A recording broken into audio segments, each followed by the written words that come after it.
Welcome to the Northwest Sports Fanatics YouTube channel. I am your host, Orion. I got a great show for you here today between the Tampa Bay Rays and the Seattle Mariners. First pitch is going to be here in roughly 5 minutes. So let's cue up the music, take a look at the thumb, and let's get into the starting lineups. Happy Sunday, everyone.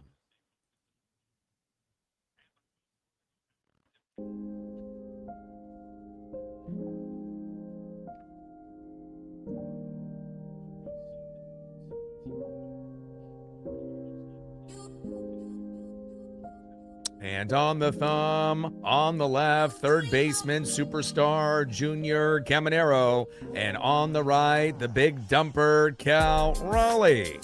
Now let's get into the starting lineups here first for the visiting Tampa Bay Rays. Leading off for the Rays at DH, Yandy Diaz. Batting second, playing first base, Jonathan Aranda. Batting third, playing left field, Chandler Simpson. Batting cleanup, batting fourth, third baseman, Junior Caminero. Batting fifth, catching today for the Rays, Liam Hicks. Batting sixth, playing right field, Victor Mesa Jr. Batting seventh, playing center field, Cedric Mullins. Batting eighth, playing second base, Richie Palacios. And batting ninth, playing shortstop for Tampa, Taylor Walls. And on the mound for the Tampa Bay Rays, 8-3 record, ERA of 4.27, it is Ian Seymour. And now let's get into the starting lineups for your Seattle Mariners. Leading off for the Mariners in right field, Taylor Ward. Batting second, playing second base, Cole Clutch Young. Batting third, playing left field, Randy Arozarena. Batting cleanup, batting fourth, DHing for Seattle, the Italian stallion, Dominic Canzone. Batting fifth, playing center field, it's J-Rod Julio Rodriguez. Batting sixth, playing first base, it's Nails, Josh Naylor. 2 homers last night. Let's see what you can do today. Let's go Nails. Batting seventh, catching today for the Mariners, big dumper, Cal Raleigh. Batting eighth, playing third base, Weston Wilson. And batting ninth, playing shortstop for Seattle, the rookie phenom, Colt Emerson. And on the mound for the Mariners with a 6-6 record, ERA of 3.33, it is Emerson Hancock. Trident's up. Let's go Ems. 50th anniversary for the Seattle Mariners. 40-plus years on the radio for this legend and icon. He's retiring after this season from the radio booth, so every stream we will dedicate it to the one and the only Rick Riz. We love you.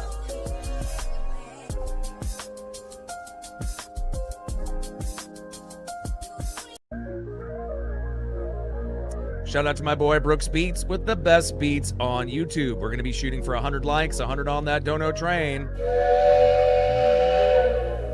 And 5 to 15 subs. Let's get it, baby.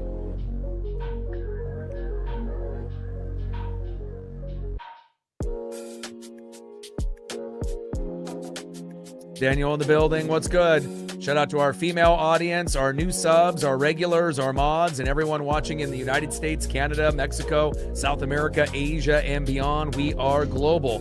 Must-win game. You know, things obviously have been really tough in these last 20 to 30 games. It's not going to get any easier. Got the day off, and then we're going to be flying to New York and playing the Yankees, and then we have teams on tap, like the Astros and the Phillies and the Brewers and the Cubs. So it's not going to get any easier. It's one of the hardest months of baseball the Mariners have had in the last few years. And again, we just got to try to stay afloat the best that we can. As we get into September, the schedule gets quite a bit easier. But at that point, you know, we can't be 15 to 20 games below 500. Even if we do really well in September, you know, we have to try to be able to keep pace with the Rangers and the Astros.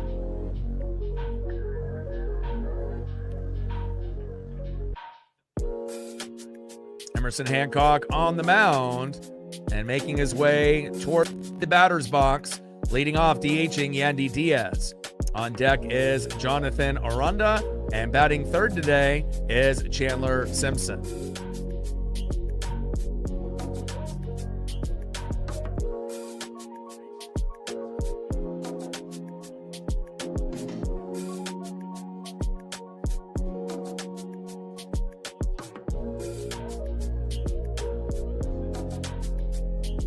Jonah in the building. What's good?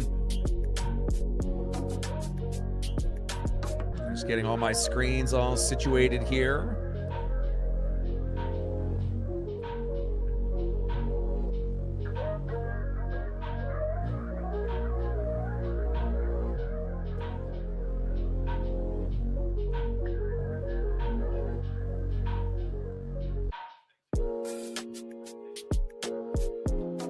First pitch with the four-seam fastball, 95 miles an hour to Yandy Diaz. Big swing and a miss.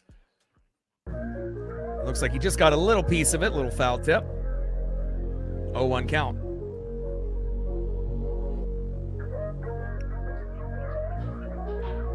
Oh, 1 pitch.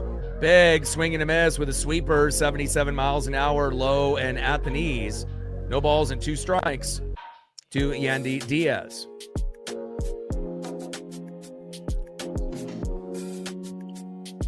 Matt in the building. What's good? 0-2 pitch. Wild four-seam fastball, 95 miles an hour, high and away. 1 ball and 2 strikes from Hancock to Yandy Diaz. Mariners rocking the steelhead uniforms. A very simple, not too flashy of a look, but again, I like it. 1-2 pitch, hard hit ball into right field, and Yandy Diaz rolls one out to Taylor Ward for a single into right.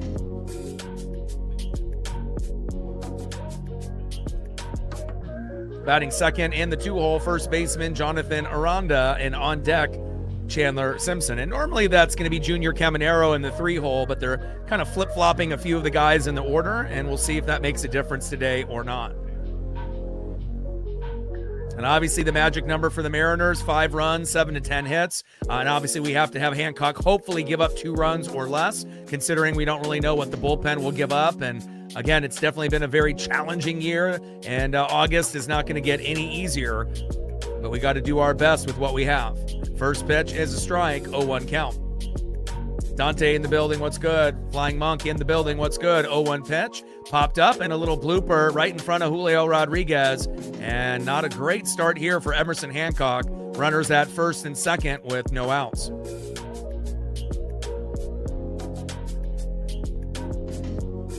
You know, pitching has been good lately with Gilbert and Kirby, but again, just the bats have not gotten enough juice lately.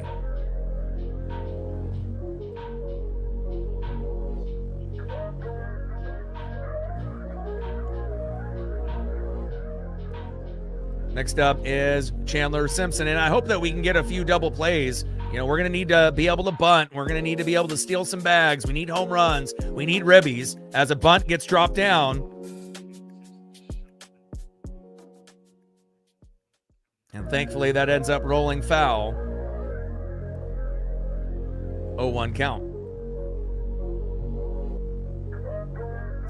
56 subs away to 24,600. We're still waiting on our first dono on our dono train.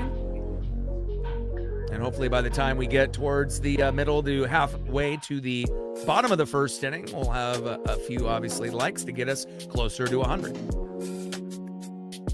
First pitch was bunted foul on the 0-1 count. Then takes a ball on the second pitch. 1 ball and 1 strike from Hancock to Chandler Simpson.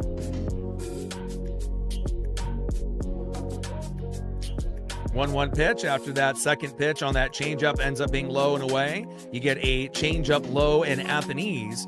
2 balls and 1 strike from Hancock to Simpson. And a big thing that I've noticed, not just with Colt Emerson, but really with a lot of the guys with JP not in the lineup, overly aggressive. You know, we got to be able to work the count, and we don't have enough patience in the box, and it's been killing us.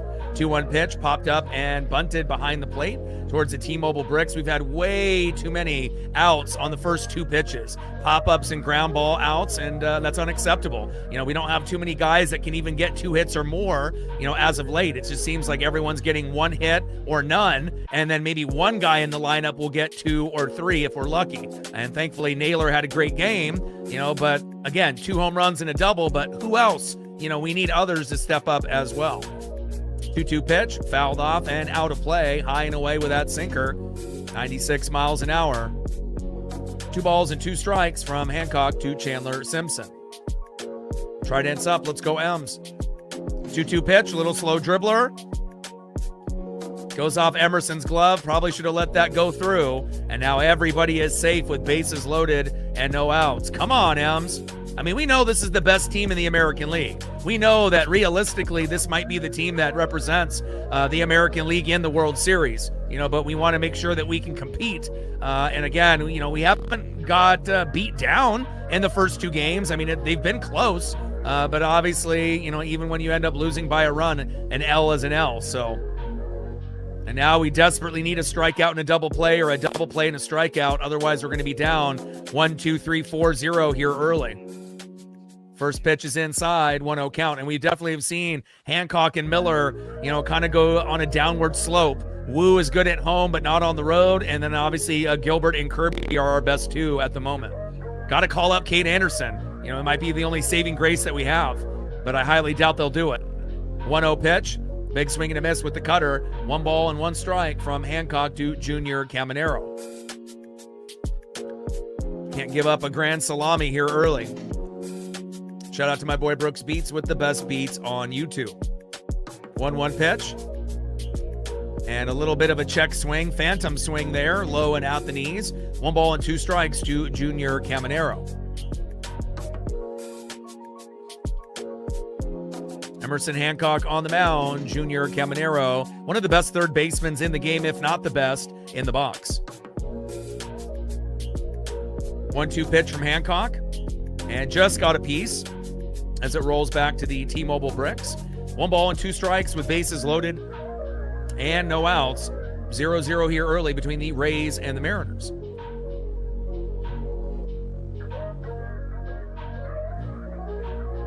Alex in the building, Dante, Flying Monk, Matt, Jonah, Daniel, I see you. 1-2 pitch, big swing and a miss. There we go.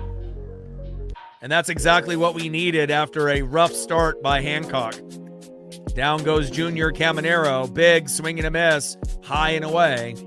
Beautiful 4-seam fastball by Emerson Hancock. 97 miles an hour. And that is finally out number 1. And we could really use a slow dribbler up the middle for a double play here for Emerson or Young to Naylor. Next up is catcher Liam Hicks. On deck is Victor Mesa Jr.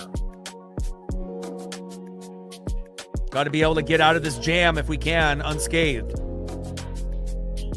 And a hard hit ball towards right field. Thank God that's fading foul towards the right side of the foul pole. Otherwise, if that would have been fair by Hicks, 4-0 Rays. And I don't want to say the game would essentially be over at that point, but based on how the Mariners have been hitting lately, we typically score 0 to 3 runs, it feels like. And, you know, every once in a blue moon, we'll get 4 to 10, but got to find a way.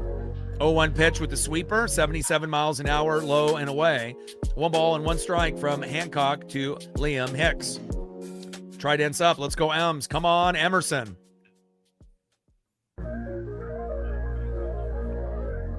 1-1 pitch. High and inside with a 4-seam fastball, 96 miles an hour. 2 balls and 1 strike with bases loaded and 1 out. And again, if we're going to give up a run, it has to be only 1, but I'm really hoping we can get that slow dribbler, that double play to help us get us bailed out here early. 2-1 pitch, popped up and out of play. I mean, unless Emerson Hancock's good enough to strike out, 3 batters in a row, but based on having bases loaded, I don't know if that would happen, but you never know. Baseball is a crazy sport.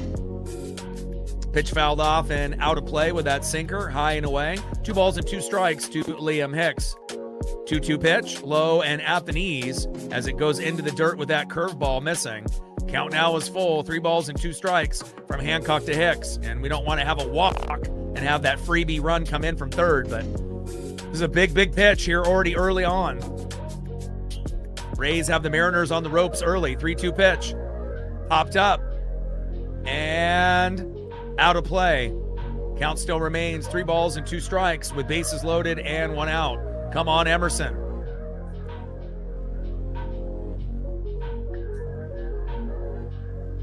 I mean, so much adversity that we've had to go through, not only in this game, but, the entire season. It's just been really crazy. 3-2 pitch. Popped up. And get that. Weston Wilson is there in foul territory. Let's go. And that is 2 away. Huge.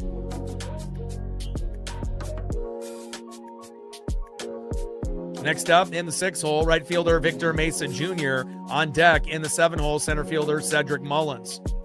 And got to be careful on how you pitch to Mesa. You don't really want to be going right down the middle. Otherwise, it's going to be a 4-0 game real quick. Power code in the building. What's good? Need 1 more out here. First pitch popped up. Fading out of play. 0-1 count. 4-seam fastball with some high heat there by Emerson. And again, if you can find a way, to get out of an early jam, bases loaded, runners on the corners, first and third, runners at first and second, it really gives you a little, momentum, go obviously moving forward, and hopefully he'll be able to settle down and not get himself in this position again for the rest of the game. Easier said than done when you're going against the #1 team in the American League that probably has the best chance to play the Dodgers in the World Series this year and would have a chance to actually beat them based on the talent on this roster. 0-1 pitch. And a bunt dropped down towards third and foul. 1 strike away from getting out of this mini jam, but obviously we know how great the Rays are, but the Yankees and the Guardians and the White Sox and the Astros and Mariners and Rangers and a few others are, going to see if they can try to compete, but, I wouldn't say it's just a 2-team race. The teams can get hot. Obviously we know the Boston Red Sox have gotten extremely hot as of late. 0-2 pitch. Check swing low and at the knees. Curveball missing, 77 miles an hour. 1 ball and 2 strikes from Hancock to Victor Mesa Jr. But it definitely feels at the moment, you got the Rays, the Yankees, the Red Sox, and then probably the White Sox at the moment. But again, there could be a little movement by a few of the other teams before the season is over. Still got 2 months to go. 1-2 pitch. Big swing and a miss. Are you kidding me? Let's go. Unbelievable. Bases loaded and they don't score anything. And that's not common for us. Let's go. I mean, in that situation, let's be honest. I mean, normally when that happens, bases loaded, regardless if it's 0 outs, 1 out, or 2 outs, we're screwed. Let's be real. Usually the score at this point would be 1, 2, 3, 4, 5-0. So we definitely caught a break there, and a big punch out there by Emerson Hancock after having bases loaded, getting 3 outs. Let's go.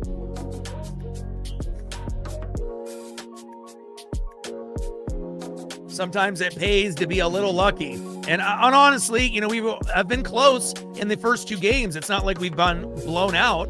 And again, Gilbert and Kirby have pitched well. We lost 2-1 and 3-2. We just need some more offense. Pitching has been great. It's just about getting the offense going. And again, Dan Wilson doesn't know how to manage this team. Why is Taylor Ward leading off again? He's not J.P. Crawford. You have to switch it up. It has to be Cole Young or Randy Arozarena, preferably Cole.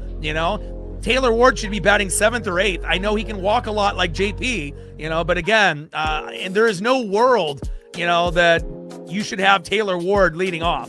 He just joined the team, and again, that shows you. And I never thought I would say this. Scott Service is a better manager than Dan Wilson. That's where it's gotten. I thought they were both equally bad, but now, after watching Dan manage the team this year, he's worse than Scott. And again, I don't know when they're going to fire him, but I hope it happens this year. And again, Ward has been okay. He's been able to get hits, and the leadoff spot here and there. But again, I just don't think it's very smart to give Ward a potential 5th at bat over guys like Young, Arozarena, or Julio that deserve it. Leading off is Taylor Ward, batting 2nd. Cole Clutch Young. And batting third is Randy Arozarena. But again, it's just one of those things, where you have a soft manager that doesn't really know baseball analytics. And who the hell is agreeing with him that's saying, yeah, Taylor Ward leading off is good. I get it. He can draw walks like JP, but I don't really trust him as a hitter. This is not the same hitter that was on the Angels. His numbers went way down on the Orioles, and he's done decent, for us. But again, for a guy like Ward, he's probably going to get maximum one hit. It's not a guy that's going to get 3 hits in a game typically, sometimes not even getting 2. So, it's definitely not ideal, but we'll see if he makes it work. 1-1 pitch, high and away. But one thing I will give Ward, since JP is out of the lineup, he is patient. So I will give him that, but again, I just don't really think that that's a very good baseball IQ smart move to have Ward leading off, And again, it's like, make some damn adjustments. I know we've barely lost in the first 2 games, but I don't think any Mariner fan thinks that's a smart move. And if the fan base can see it, why can't Dan and the coaching staff, as well as management and the GM and the ownership group? Takes a strike looking high and away. 2 balls and 2 strikes from Seymour to Ward. 2-2 pitch, check swing, and he does not go around. Count now is full. 3 balls and 2 strikes to Taylor Ward. But I think it's pretty clear, Young should be leading off, and then, Randy, and probably Julio, so you can get Julio that extra at-bat at the end of the game. Those are the guys that we trust the most right now. And Ward, deep hit ball. Will it go? Off the wall. Wow. Nice job by Ward. I still don't like him leading off, but great job there. Barely missing a home run, and he's going for a triple, and he gets it. Nice job by Ward. And again, if that's the type of thing that we can get, day in and day out, then maybe, then we can have him at leadoff. But still, I don't really trust him game in and game out. And again, once Ward can give us 2 to 3 hits, from the leadoff spot consistently, then okay, maybe it's worth it. But lately, he's been getting 1 or none. But this big triple to start us off, great job there by Taylor Ward. But I still don't like him leading off. But again, he's making the most of today, and I appreciate that. And again, stretching a double into a triple, not a lot of guys could do that either. Next up is Cole Clutch Young, and Young with a hit up the middle. Ward is scampering home. 1-0 Mariners. Let's go. That's exactly what we needed. We had bases loaded against us. We could be down 1-2-3-4-5-0 right now. Ward with a triple, Young with a single with an RBI. Cole Clutch Young getting it done. 1-0 Mariners. Let's go.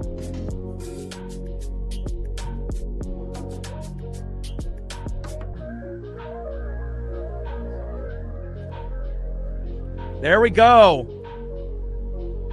And it's really about, the last, at bat at the end of the game. Some guys are only going to get 3 or 4 at bats. And if you're batting 1, 2, or 3, sometimes you'll get that 5th at bat. And you got to be able to understand strategy at the end of the game. Who do you want to have that last at bat with? You probably would want Young, Arozarena and Julio. But again, Ward, great job early on. Cole Young getting the job done as well. Now we have Randy Arozarena, and hopefully we can add on another run or 2 to kind of put the pressure on this World Series caliber team in the Tampa Bay Rays. Mariners challenge. And that gets overturned from a 1-1 count to 2 balls and no strikes from Ian Seymour, a good pitcher against Randy Arozarena. Dank in the building. What's good? Callie in the building. What's good?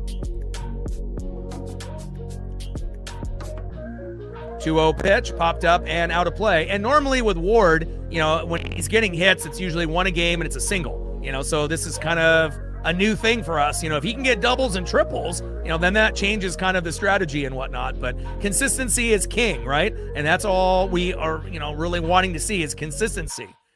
Like Naylor's consistency since the All-Star break. He's actually been one of the better hitters for the Mariners. And at the beginning of the year, he was one of the worst hitters, obviously with Cal and Julio. And we obviously know Julio's turned it around. Cal, not so much just yet. Pitch fouled off and out of play. Great start for the Mariners. A triple by Ward, a single by Young with the RBI, 1-0 Seattle. 2-2 pitch, popped up and out of play. And honestly, after Emerson Hancock gave up bases loaded with no outs, we should probably be down by 3 or 4 runs right now. We normally would be. And obviously was able to get 3 outs after the bases loaded. I don't know how, but we did it. And now we're feeding off the momentum of the crowd, which is great. We haven't really heard the crowd at T-Mobile cheer like that in a minute. 2-2 pitch, little slow dribbler. And going for a double play. Hustle, Randy. Golly, the lack of hustle out of this guy. He is a free agent at the end of the year, but run hard, prevent the double play, make it just fielder's choice, and Randy's laziness running to first just drives me nuts. We already know how he's a liability on ground balls and left, but hustle towards the bag. If he would have ran as fast as he could, he would have been safe, and he just kind of gave up. Frustrating. I mean, do you want to actually win games or what? Next up is Dominic Canzone. First pitch from Canzone popped up a mile. And they let it drop. Wow. Confusion by the Rays. 5 Rays players. And nobody actually catches the ball. And Dominic Canzone with a big single. And again, how often does that happen? And the Rays have made a few mistakes, against the Mariners. But again, we have to make sure we capitalize off the mistakes. But again, you got 5 players there and then nobody catches the ball. That's crazy. Jack in the building. Dank in the building. Dante and Kali in the building. Joe in the building. Power Code, I see you. Next up is Julio Rodriguez, who's come up big with some home runs and big hits as of late. First pitch to Julio, 1-0 count. Come on, J-Rod. 1-0 pitch, low and at the knees. 2 balls and no strikes to Julio Rodriguez.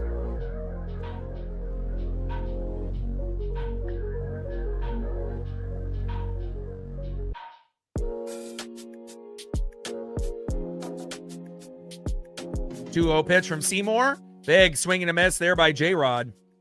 Changeup, 84 miles an hour. 2 balls and 1 strike with a runner at first and 2 outs. Bottom of the first inning, 1-0 Mariners. And I'm happy that, when bases loaded, we're not down by a bunch. And we were able to get a run with a triple from Ward and a RBI single by Cole Young.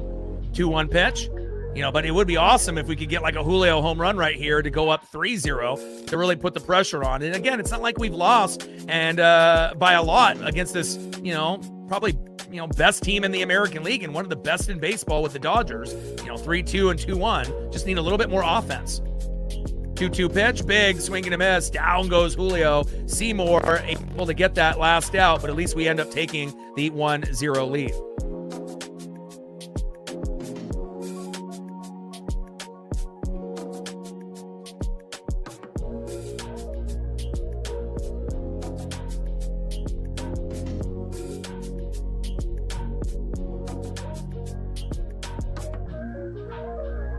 Triple by Ward, an RBI single by Cole Clutch Young, 1-0 Mariners. Great start. Shout out to my boy Brooks Beats with the best beats on YouTube.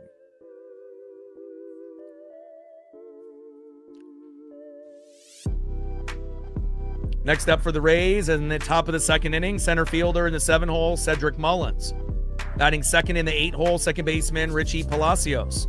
And batting third in the 9-hole, shortstop Taylor Walls. And on the mound for the Mariners, 6-6 record, ERA of 3.33, Emerson Hancock. And we obviously know Hancock and Miller used to be at the top of the rotation, but now they're at the bottom. And again, we know Gilbert is 1, Kirby 2, Wu 3, Hancock 4, Miller 5. But hopefully Emerson can kind of settle down and settle in after that crazy first inning with bases loaded and no outs. And somehow we got 3 outs after the bases loaded to not be down at all.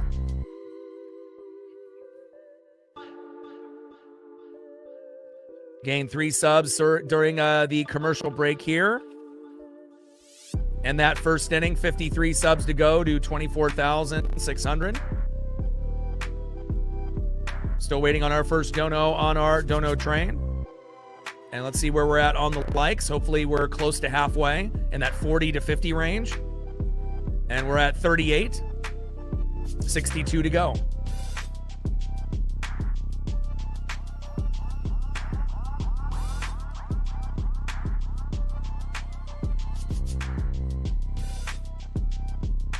Trident's up. Let's go, M's.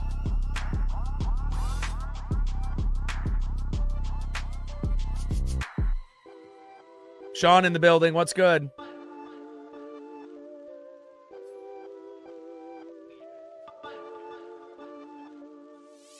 First pitch from Hancock to Cedric Mullins. In there for a strike, 0-1 count. 0-1 pitch and a little dribbler towards first base and out of play. No balls and 2 strikes from Hancock to Mullins.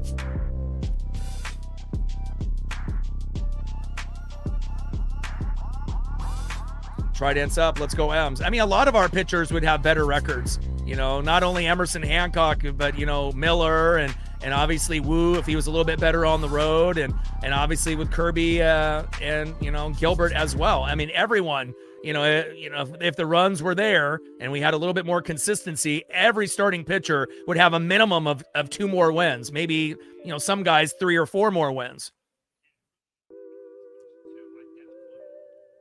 0-2 pitch is high and inside with a 4-seam fastball. 1 ball and 2 strikes to Cedric Mullins. 1-2 pitch, fouled off high and away. 1 ball and 2 strikes with nobody on and no outs. Top of the second, 1-0 Mariners. A triple by Ward, even though I don't really like him leading off. I think he should be batting 7th or 8th and having Young lead off, but he's making the most of his opportunity as a patient hitter, so I appreciate that. He is like JP in that essence, you know, of being patient. And then Cole Young with the RBI single, and that might be the really bright spot for the Mariners this season, Cole Young. And that pitch is low and away with a sweeper missing. Count now is full. 3 balls and 2 strikes from Hancock to Mullins. And from one dog father to another, I salute you, Sean, getting us started with a $20 dono. Thank you so much for your generosity. 3 dogs and a cat for Sean. I got 1 pup, but, you know, the way that my pup acts, you know, it kind of feels like sometimes I have 2 or 3 myself. You know, it's a lot of effort and energy and love that has to be put in, but it definitely is worth it. I appreciate you as we get a walk to Mullins, and hopefully we can get a double play at some point. Shout out to Sean. He's been one of our more consistent supporters on the channel. And again, it's just greatly appreciated. And hopefully we can get a few others to follow suit and follow into Sean's ways as well. Appreciate you. Yeah, but people have been hurt. You can't go based on what happened last year to this year. You know, who got hurt last year? Barely nobody.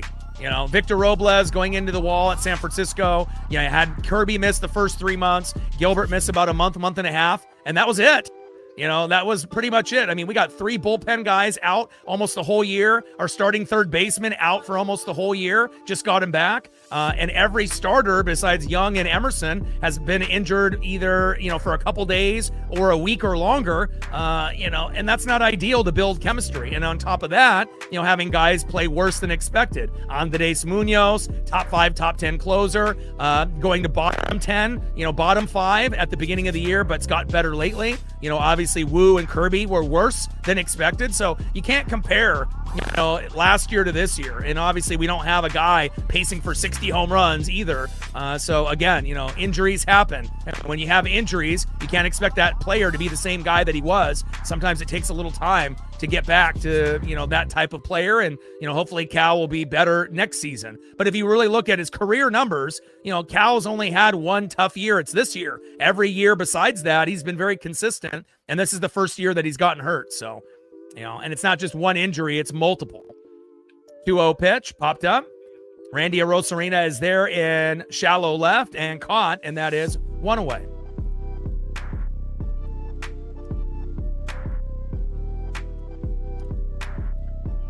I mean, you're either watching the games and you realize what's going on with this team or you're not.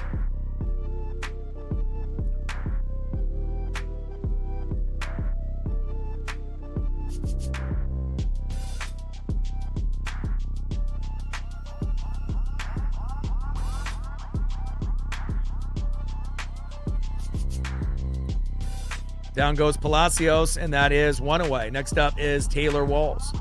You know, and again, expectations were extremely high, and the pressure is on not only, you know, on the players, but management and, you know, fans obviously getting a little spoiled from what happened last year. You know, for a lot of us OGs, I mean, we understand that, you know, we haven't been able to prove that we can make the playoffs in, you know, back-to-back years. You know, again, it's one of those things where we make the playoffs. Usually we miss it the next year, and then we get back hopefully the following year. As that gets popped up to Julio. and that is 2 away. I mean, you got to understand in the last like 30, 40 years, we've only had like 4 or 5 really good teams. 95, 97, 2000, 2001, 2022, and 2025. So it's not like, we're good every single year, and obviously the new regime, with Cal and fucking Julio and, Kirby and Gilbert starting in 2022, that's the starting point. And then from 2022 to 2042, that 20-year span, we hopefully will be able to make a World Series or 2. We may not win the first time that we go, but remember, it was just a few years ago where we had 20 years of not making the playoffs in a row. And I can definitely tell the fans that are bandwagon or fair weather that obviously didn't care back then, and then obviously hopped on the wagon last year and already hopped off this year. So, you have to be mentally strong to be a fan of this team, especially when you have 20 years in a row with no hope of smelling the playoffs. But I still watched and rooted the team on. And a nice play there by Cole Clutch Young. Let's go. And again, the one bright spot for us, right here, the future second baseman starter in the All-Star game year in and year out, Cole Clutch Young. We haven't had a whole lot, to cheer about. Obviously, Miller and Hancock were good at the beginning of the year, but then they have faded, back to kind of reality as of late. But this guy right here consistently gets it done and is going to be a superstar, and he's already getting close to that at the moment. Great job there by Cole Clutch Young. Now let's see if we can end up putting up another run or 2 here in the bottom of the second inning. And I like guys that can play offense and defense. We got Julio, we got Cole Young, and I do believe that Emerson will make that big jump next year for his offensive numbers as well. And I really do like our first-round draft pick, Ace. I've been watching him. He's looking pretty good. He can play third base, first base, and outfield. Lazaro Montes looks really good in right field if we move on from Randy Arozarena. Michael Arroyo looks good. We got Cade Anderson and Ryan Sloan for pitchers. The future is going to be bright. We just got to be able to do our best in this very tough month of August in 2026. Got to be as positive as we possibly can.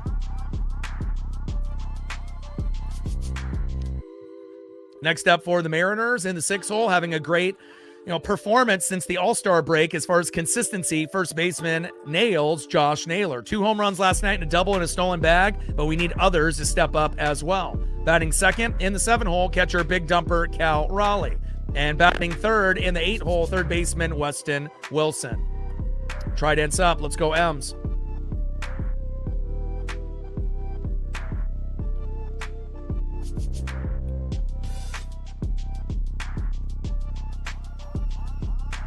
Any fan that's been a fan since the 70s, the 80s, the 90s, even in the early 2000s, they get it. But if you've only been a fan for the last couple years, you just don't understand. You can go back and look at the history, but until you actually spend the time and the energy to watch the games from beginning to end, in that, prime era, where we had a few guys we could root for, like King Felix, Raul Ibanez, Kyle Seager, Nelson Cruz, Boomstick, but, it got to a point where I wouldn't say it necessarily depressing, but you just kind of expected, to not make the playoffs. And again, we've definitely been much better, within the last few years drafting and building a contender.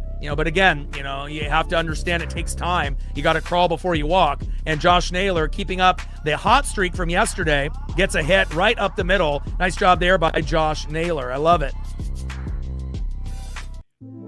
Let's go, baby. Keep it up. Shout out to my boy Brooks Beats with the best beats on YouTube.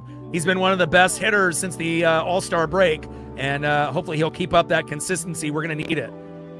Next up is Big Dumper Cal Raleigh. First pitch, line drive towards third, and out of play, 0-1 count. And I do believe, going into next year, Cal, will get back to being a 20 to 35 home run type of guy. Obviously when you get beat up and injured and you get overworked, from the previous year, and then you're doing the home run derby, you're doing the WBC. We don't have to worry about the WBC, kind of messing up the chemistry and continuity for a lot of guys, not only just on the Mariners, but overall. And again, I definitely think that Cal will get back, maybe not to that 60 home run level. That was like maybe one in a lifetime kind of, type of season, especially for a catcher. But you never know. There's always a chance that Cal could put up 40 or more home runs before his career is over, but he has to stay healthy and obviously has a lot to work to do in the offseason to get back on seeing the baseball, not only from the left side, but from the right side as well. 0-2 pitch from Seymour, high and away. And a part of it is Cal not being patient, being overly, antsy and aggressive. And we saw Julio be that way in his first 4 years in the first half of the season. And then obviously in this season, we saw a little bit more patience in the first half. And we saw the best version of Julio in the first half of the year that we've ever seen. But, it's all about consistency, and just letting the game come to you. Big swing and a miss, down goes Cal, and that is 1 away.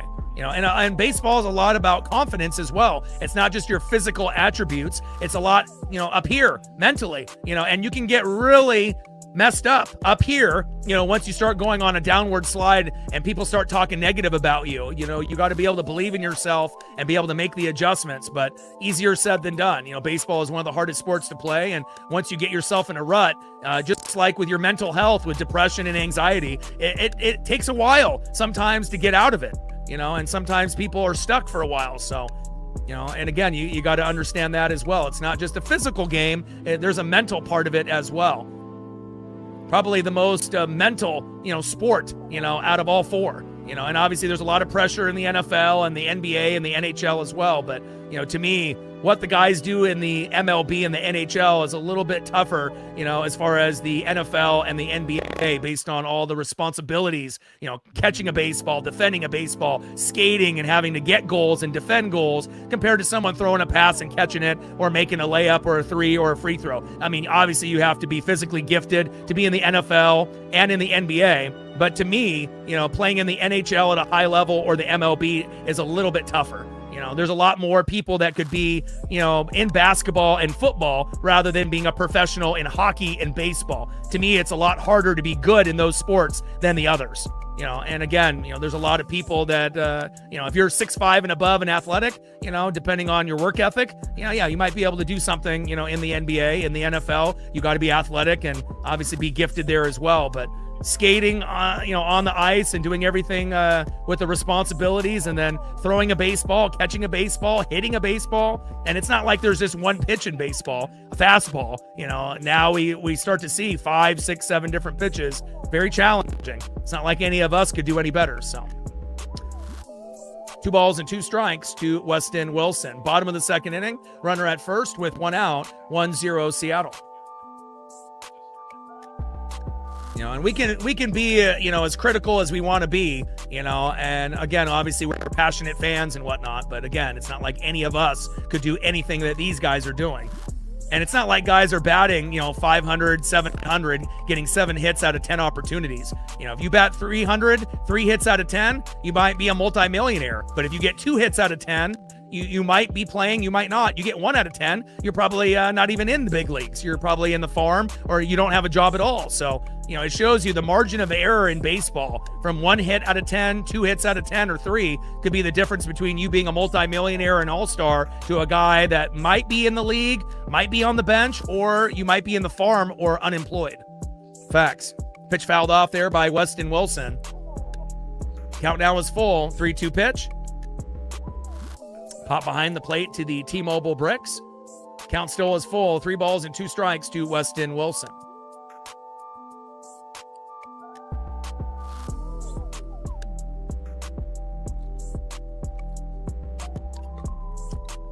And honestly, I know it sucks losing, but go back and look at the Mariners roster 10, 15, 20 years ago, where you only had 1 or 2 good players and then a bunch of scrubs. I mean, imagine, striking out 15 to 25 times a game and only having 1 or 2 guys to root for out of 9. And again, we've come a long ways with the roster building on this squad. So yeah, it sucks that the guys are underachieving, but at least we have guys that we can root for, guys that we can actually go buy jerseys for and be proud of it, and again, we got a bright future with the farm, with Arroyo and obviously Lazaro Montes, especially Ryan Sloan and Cade Anderson, to me is going to be a superstar. You already got Julio, you got Cole Young, Colt Emerson, obviously just needs to improve offensively. So people are going to buy the Cole Young jersey. People are going to buy the Colt Emerson jersey. And let me tell you, people are going to buy the Cade Anderson. He's going to be the #1 selling pitching jersey in the Mariner organization. More than Gilbert, more than Kirby, more than Wu, more than Hancock and Miller. Cade is a phenom, and he's a lefty, and it's just something about lefties, whether it's Griffey or Randy Johnson or Ichiro. No disrespect to Edgar Martinez, but when you're a lefty and you're really, really good, and obviously we got guys like Julio Rodriguez and a few others, obviously, but with the lefties, there's just something special about lefties in baseball. There's not as many of them, and when you're really, really good, that swagger and aura that those players carry themselves with, it's just different. Runners at first and second now with 1 out. We got Colt Emerson up next.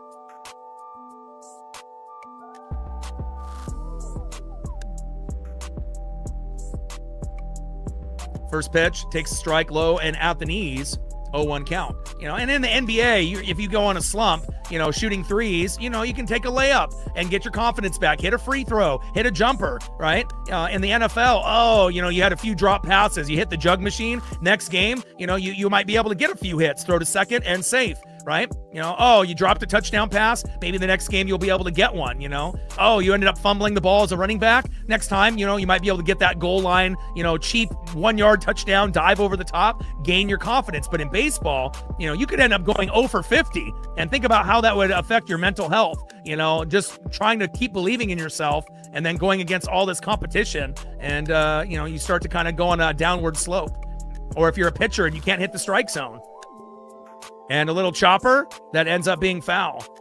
It definitely goes. And then in hockey, obviously everyone has the ability to skate, but not everyone has got the ability to defend. I mean, think about goalies giving up goals left and right, after maybe having a championship caliber season the year before, and then all of a sudden you're giving up 3 to 5 goals every game the following year, and your job is in jeopardy. Or you used to score, 20, 30 goals the previous year, and then the next year you have like 5. It could really affect you, in a number of ways. And I think all of us have gone through that. Life is like the Mariners. It's not fair. Things are going to go wrong, but it's really how you react and how positive you can be to make things a little bit better.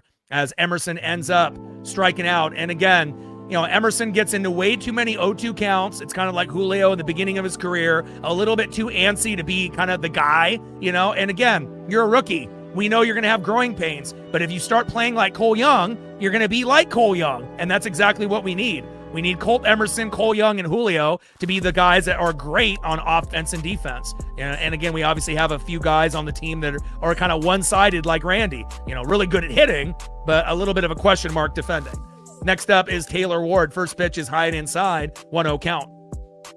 1-0 pitch with the sinker, 90 miles an hour, hits the corner, 1 ball and 1 strike to Taylor Ward, who had a triple in his first at bat, which was huge because, a lot of guys would have just been comfortable with 2 with a double, but he stretched the triple, got it, and then the next batter, boom, Cole Young, RBI single, 1-0 Mariners. So that's exactly what we need. But I'll tell you this, when JP was fucking up early in the year and he was making errors at shortstop, looking over his shoulder, knowing that Colt was going to take his job and then going to third after Donnie got hurt and he was fucking up there defensively. Obviously, we know he's patient and, doesn't get the credit that he deserves as a hitter, even though sometimes he does go in mini slumps. I hope they do bring JP back. He's a guy that really does help us win more than people realize. Just having him in the lineup and even drawing a walk, and then the next guy might be able to bring him in. We don't have a lot of guys that have patience besides JP, Ward, maybe Dom and Cole Young. And even Dom has been a little bit overly aggressive, kind of going back to his old aggressive ways, which is not ideal. Little dribbler there up the middle. And look at that. Seymour fumbling the bag. Look at that swinging bunt there. I like it. Bases loaded, baby, with 2 outs. Let's go.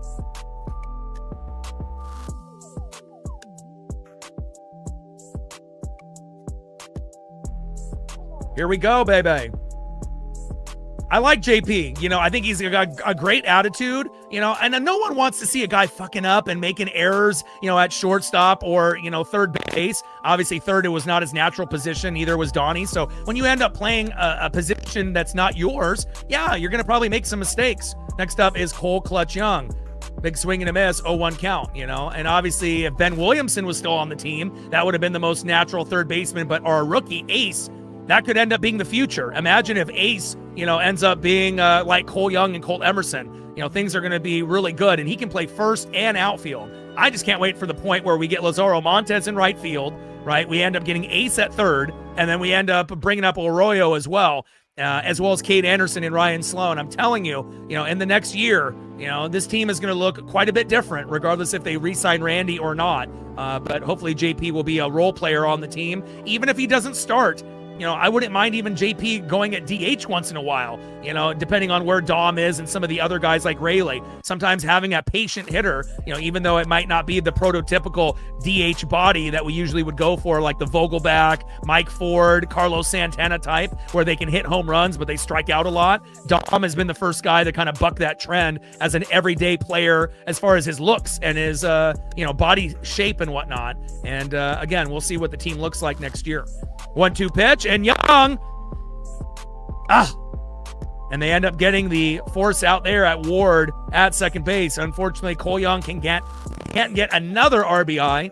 And but again, we're definitely roughing up Seymour. And obviously, it'd be nice to be up 2-3-4-0. But again, remember, Hancock had bases loaded, no outs. We could be down 2-3-4-5-0. Missed opportunity for sure, but at least we're roughing him up early. And usually, if you can rough up a guy early, at some point before he exits, there might be a big home run or a big RBI sequence. And again, that seems like it could end up being the case. All right, let's go to the top of the third inning and see who's up next for Tampa.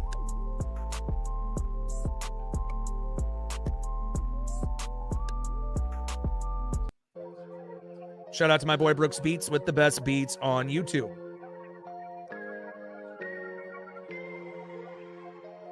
Next up in the 2-hole, 1-for-1, first baseman Jonathan Aranda. Batting second in the 3-hole, left fielder Chandler Simpson. And batting third in the 4-hole, third baseman Junior Caminero. End of the second inning, 1-0 Mariners. And again, this team has got a lot of talent, and they're fun to watch. It's just, obviously we get through times where sometimes pitching is bad, sometimes the bullpen is bad, sometimes we have lack of hitting, sometimes the defense has 1 to 3 errors. But I'd rather watch a team like this rather than a team that we had 15 20 years ago when we're striking out 15 20 25 times a game and really only have 1 or 2 guys to root for. So this team is obviously going in the right direction, based on roster management and building the roster the right way, and it'll only get better next year. We definitely have overachieved. There's no, ifs, ands, or buts, but we got to get rid of Dan Wilson and Jerry DiPoto first. 53 subs to go.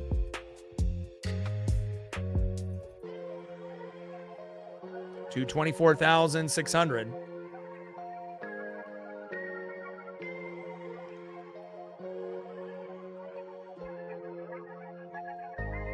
We're at 20 on the Dono train, 80 to go. And Aranda, first pitch is high and away, 1-0 count. And we're at 50 likes, 50 to go. We should be a little bit higher. We're at 133 right now. If you haven't smashed that like button yet, please do.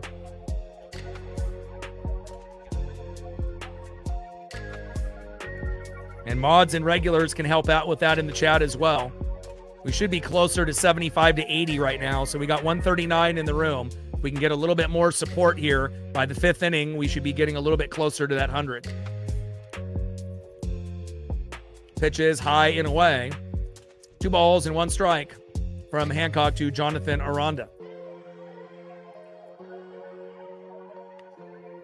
But the youth movement is going to be really exciting, more exciting than I can remember. Yeah, we had, obviously Cal and Julio a few years back in 2022, but Colt Emerson, Cole Young, Cade Anderson, Ryan Sloan, Arroyo, Lazaro Montes is a beast. And then on top of that, Ace, obviously our first round draft pick, he looks special. And again, a guy that can play third, first, or outfield. I like that, obviously flexibility, so to speak.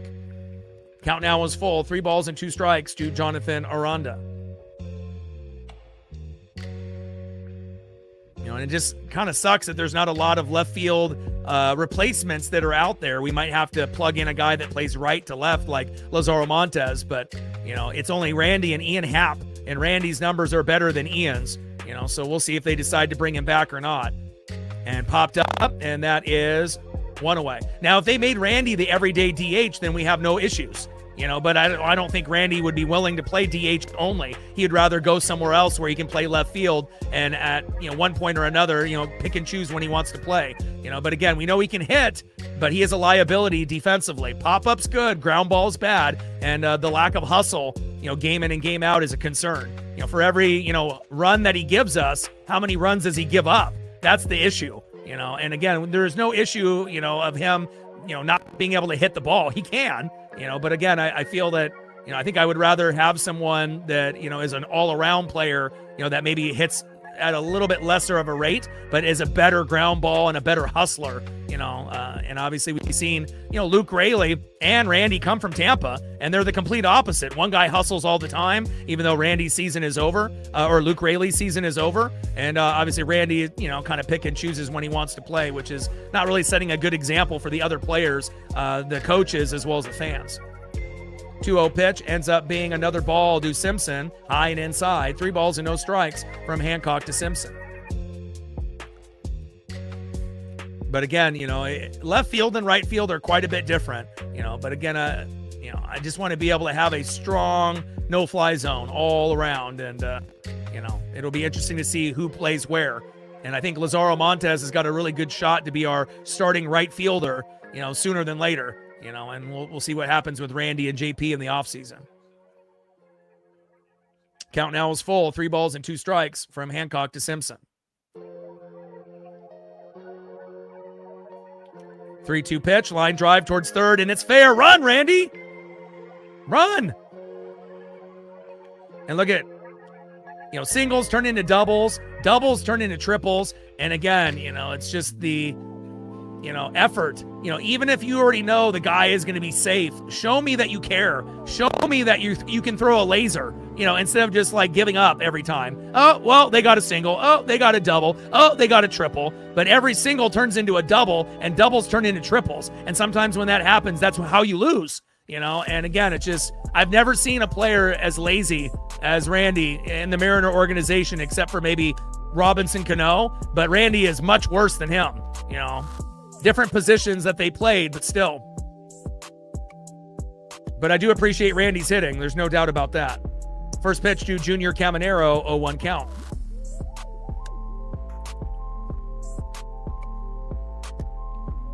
Oh, 1 pitch. Big swing and a miss there by Junior. No balls and 2 strikes to Junior Caminero. And you never know who's going to be on the organization. I mean, a lot of us thought that Harry Ford would be the heir apparent to Cal as the backup, and we thought that Ben Williamson was going to be our third baseman forever, right? We thought that was the guy that was going to fill the spot, and then sometimes you end up trading guys away, and but at least we ended up getting Ace, in the draft, and I really like what I've seen so far. I try to watch as much as the farm guys as I can, single A, high A, double A, triple A, when things are televised, or at least highlights, through Twitter/X, Instagram, or Facebook. Big swing and a miss. Down goes Junior Caminero, and that is 2 away.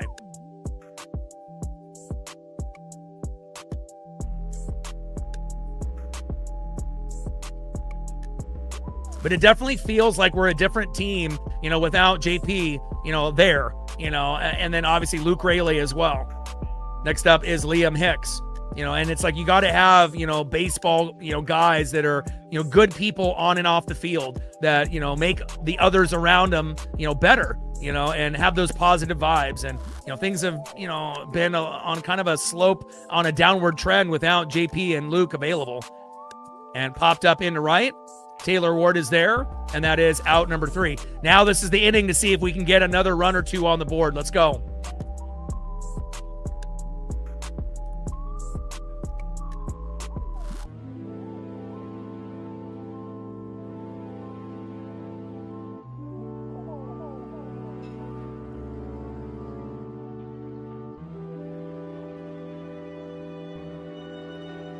Next up, 0 for 1, left fielder Randy Arozarena.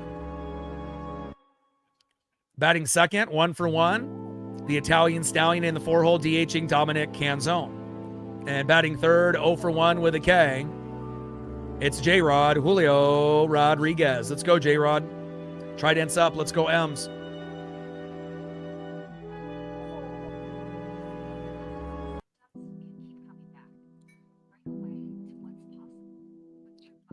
53 subs to go to 24,600. We're at 20 on the dono train because of Sean, our MVP. 80 to go. And we should be getting a little bit higher in the likes. Hopefully we're in that 70 to 75 range with 137 in the room. And we're at 62, 38 to go.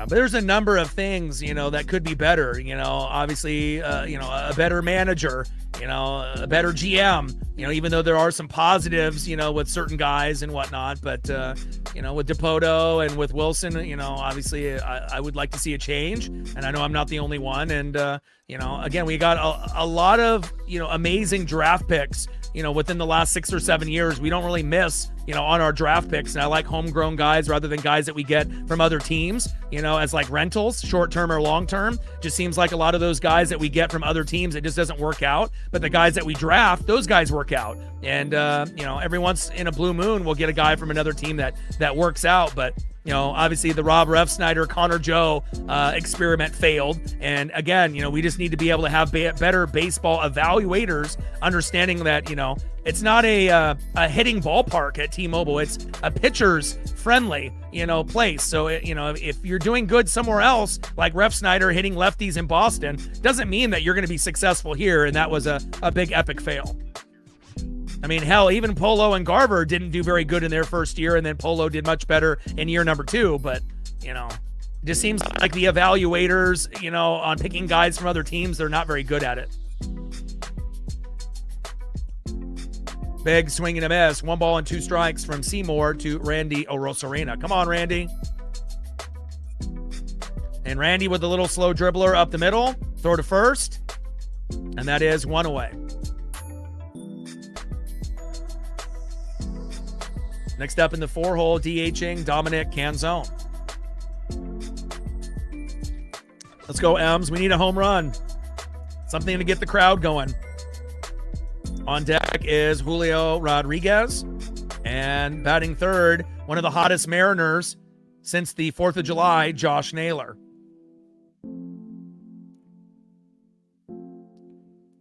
First pitch, low and at the knees.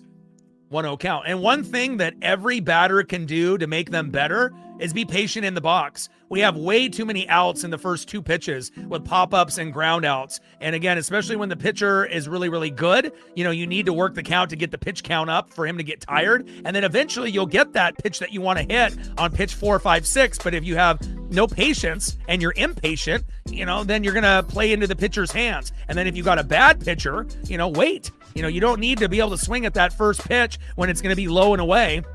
And if you miss it, you're going to get behind in the count. And there we go. Dominic Canzone on a 1-1 instead of swinging at the first pitch and popping up and grounding out, even though he got a pop-up with 5 Rays standing there and it dropped. Dominic Canzone getting the job done today. Nice job, Dom. But every player can be like Taylor Ward. Every player can be like J.P. Crawford and Dom and Cole Young. But it's kind of one of those things. Are you willing to do it?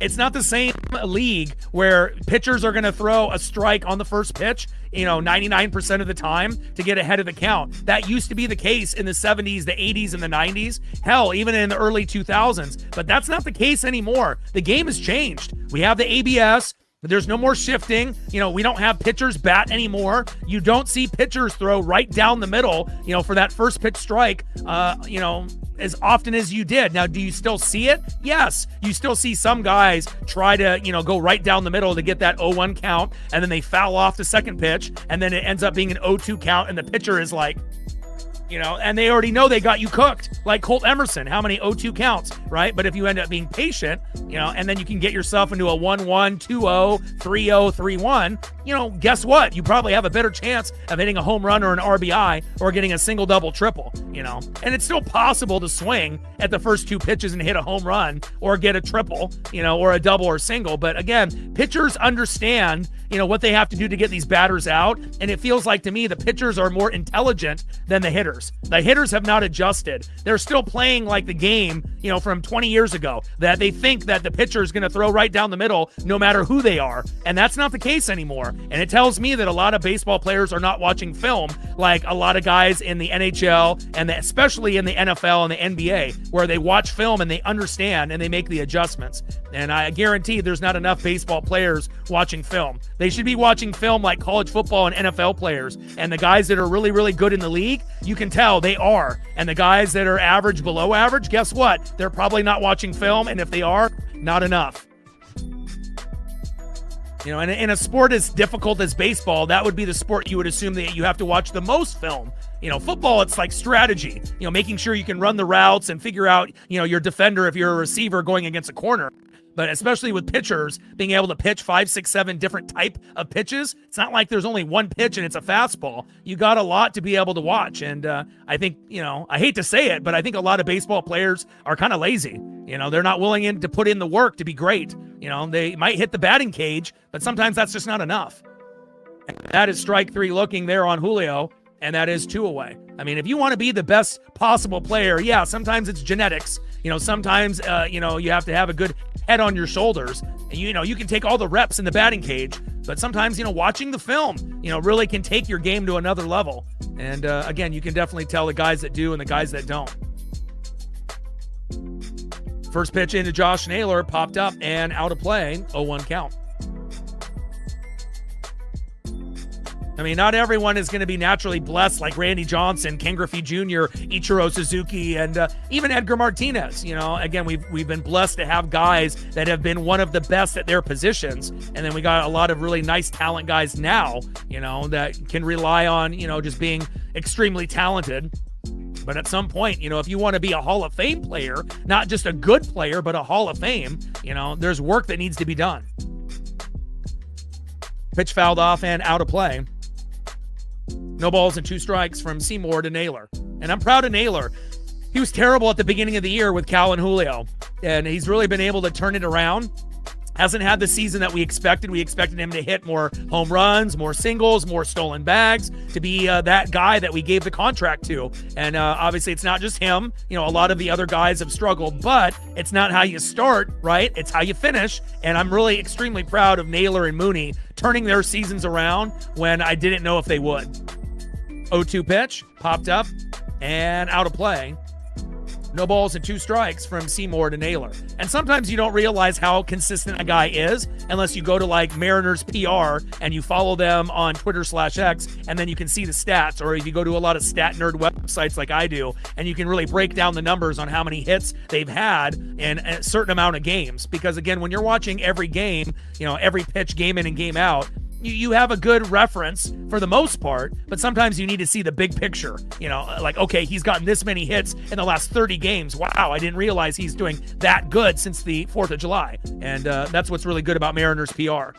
1-2 pitch, Naylor with the line drive first, and Aranda right there, right place and right time, toe tap on the bag, and that is out number 3. And even though we only have a 1-0 lead, it just feels like we're about to break out, with a 1 to 4 run inning at some point before this one is over. Vibes are high. Obviously, we've only lost 3-2, 2-1. Pitching has been great from Gilbert and Kirby, and as well as Emerson Hancock, even though he had bases loaded with no outs, and I don't know how the hell we didn't get down, 1-2, 3-0, and then we responded immediately with a triple by Ward and RBI single by Young. But again, we just have to have that blind faith, right? Life is like Mariners baseball. Life is unfair. Mariners, sometimes it's unfair, but again, being negative isn't going to make anything better. You got to be positive, and then good things will eventually happen in your life, as well as the Seattle Mariners. You got to be mentally strong, not only in life, but for being a fan of any team in Oregon or Washington in the Pacific Northwest. Facts. Shout out to my boy Brooks Beats with the best beats on YouTube. Let's go to the top of the 4th inning.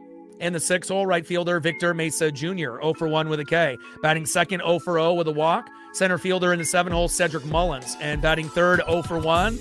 Second baseman in the 8th hole, he's always rocking the goggles or the glasses, Richie Palacios.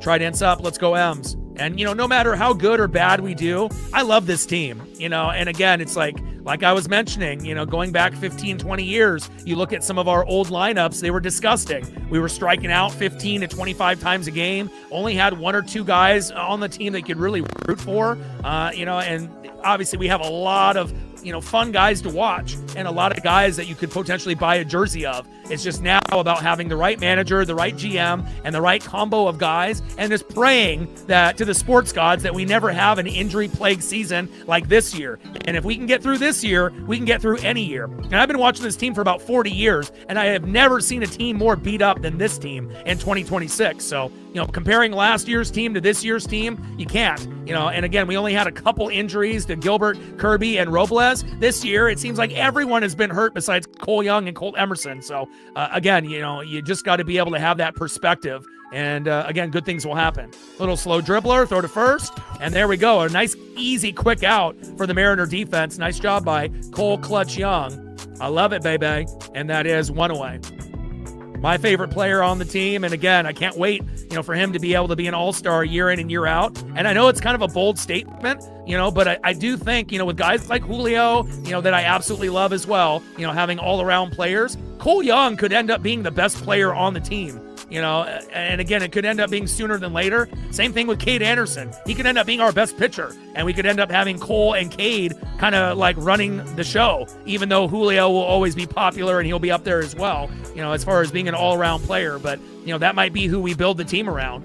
Cole Young, Julio Rodriguez, Cade Anderson, and Colt Emerson, having guys that can play offense and defense, and then actually having a dominant pitcher, that, people that would go out of their way to buy the jersey of. And again, I think Cade is going to be a superstar.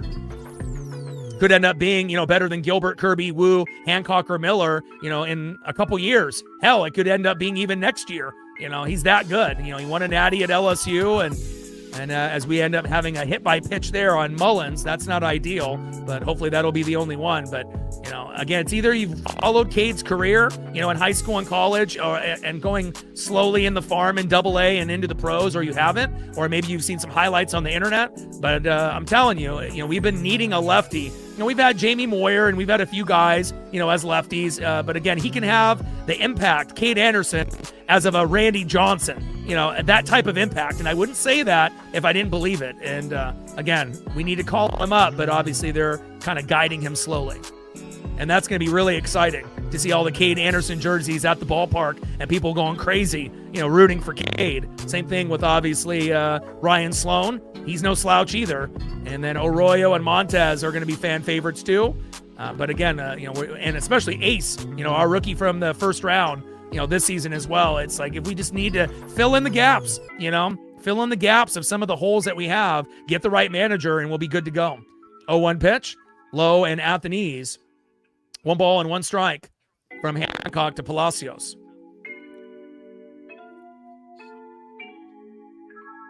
Trident's up. Let's go M's.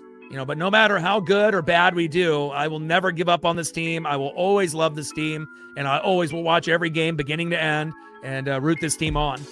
And a nice little dribbler there by Palacios to Randy. Hustle, Randy. Let him get that ball, and thankfully, a ball that goes to Randy. Sometimes singles turn into doubles, and thankfully that only ends up being a single. Runners now at first and second with 1 out. We need a double play.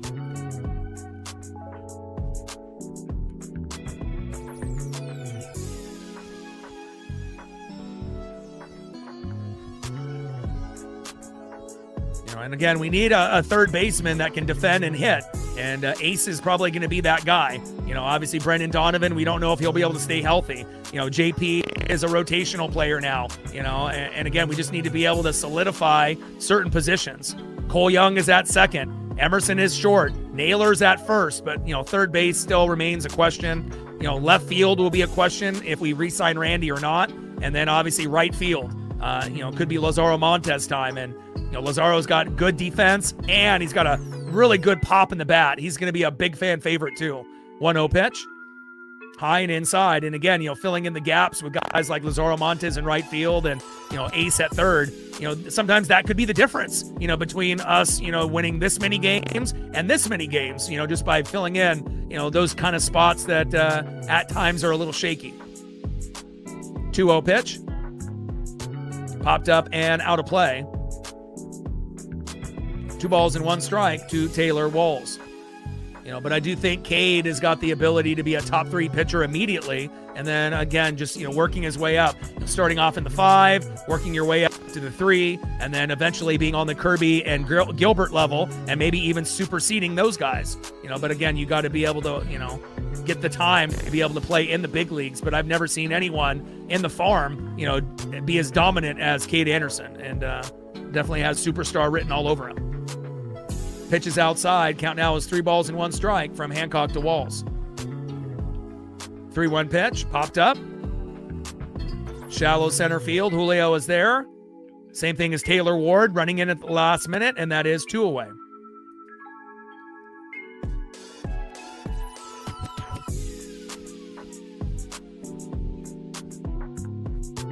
And again, when you end up being a fan of a team since 1985, you've seen it all.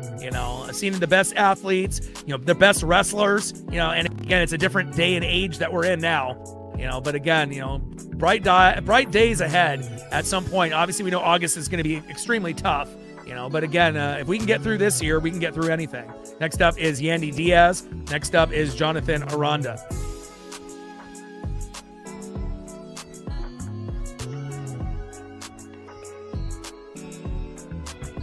Yeah, Ken Griffey Jr. I met him when I was 7, and his dad, Ken Griffey Sr., got the autograph, got the photos, and again, there's a lot of guys that, that are my guys, Griffey, Ichiro, Randy Johnson, Edgar Martinez. I'm a big Cole Young guy, a big Julio guy, and I'm a big Cade Anderson guy. Not to say that I don't like, the other guys, and I like Colt Emerson as well. I like guys that play defense. I'm a defensive-oriented fan, not only for baseball, but for football, basketball, and hockey. I like guys that put in the extra effort, and if you can be well-rounded and play offense and defense at a high level, those are the type of guys that I like, as well as people that are good human beings on and off the field.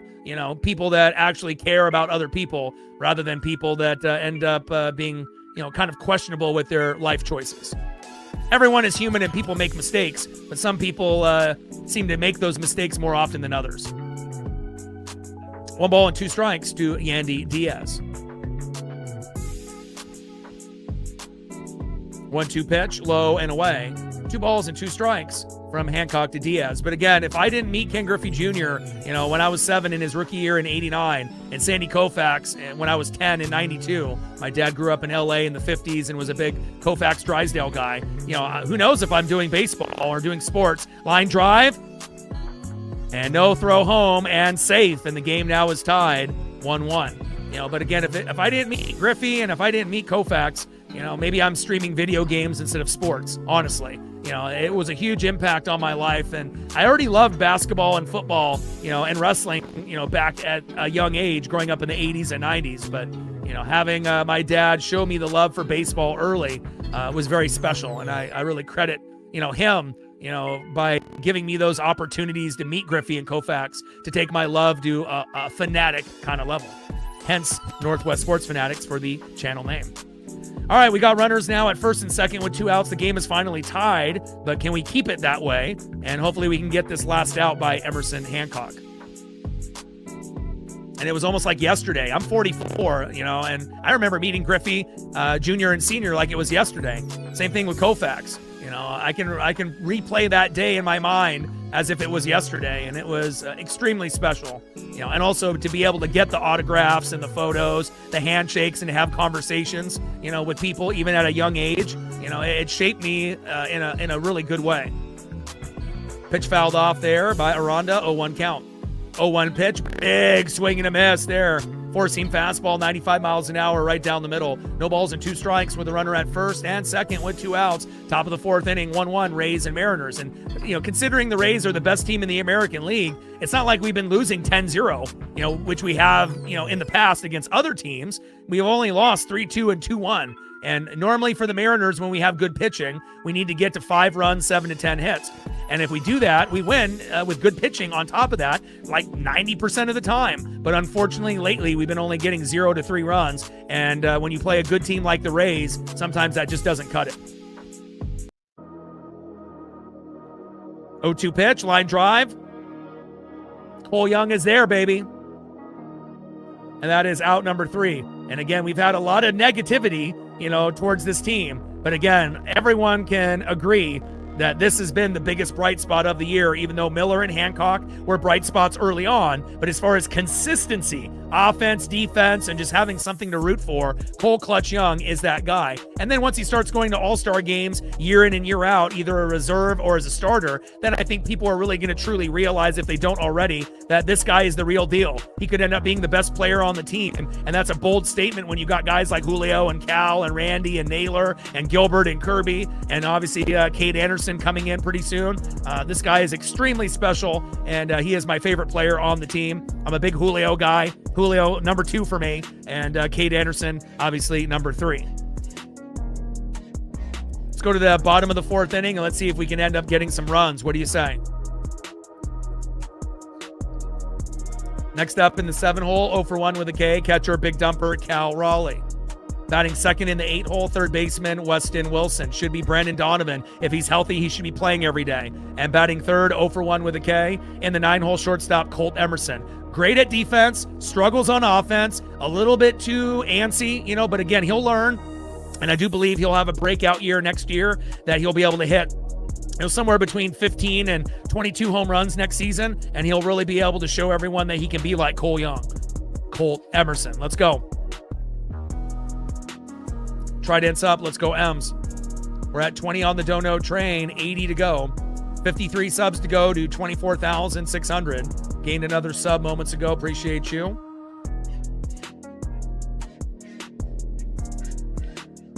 $52 subs to go to 24,600. Less than 500 to go to 25,000 subs. 6.2 to 6.3 million views on the channel. Next goal will be 7 million views, then 8, then 9, then 10. And we're at 74 likes. We need 26 more to get to 100. If you haven't smashed that like button yet, please do.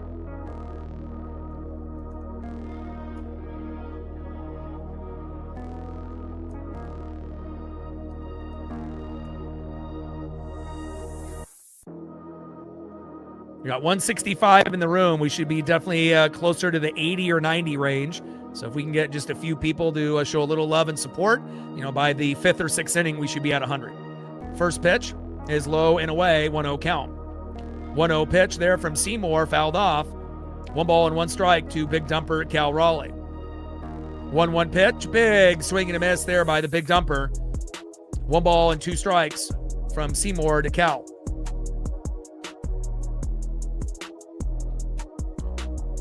And Seymour is a stud, 8-3 record, ERA of 4.27 as a lefty. And obviously, as we know, we don't really hit lefties that well.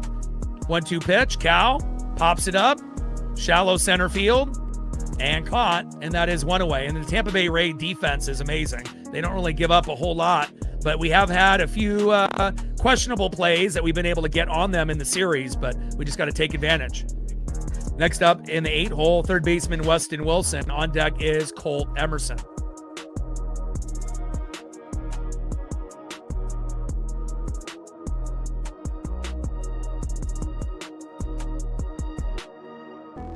Yeah, and especially with Griffey, the first, baseball player that had a shoe. And in that Air Max era, the chocolates, like you said, the Ken Griffey Jr. baseball game on Super Nintendo, he changed the game. He made baseball cool, not only with wearing the hat backwards, but, he put, baseball, on his shoulders and kind of put it on the map. Obviously baseball fans are going to love baseball, but he made, outside baseball fans, want to pay attention as we get a slow dribbler there by Weston Wilson and safe. Or did it go foul? Damn it. It just rolled foul. Thought that was going to end up being safe. Junior Caminero was just hoping that was going to go foul, and it was there, right there at the last minute. Check swing. I was really hoping that angle, but it hit the tip of the grass there. If it didn't hit the tip of the grass, it would have been fair.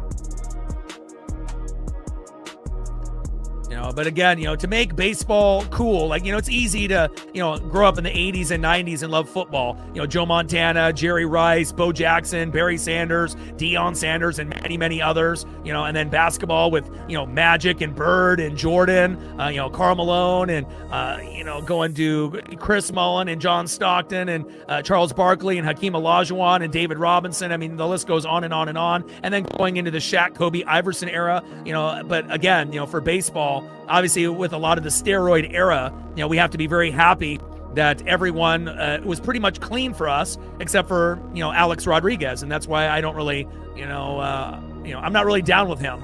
That's an outsider that played well for us in the early part of his career, but again, I don't include him as, one of the like Mariner all-time greats, based on him not really being a very good human off the field and on top of the cheating that he did on as well. It's one thing if you want to take the money. I'm not mad about that. 10 years, $250 million to be on the Rangers. Good for you. Get the money, but, again, it's just about all the other things that he did on and off the field.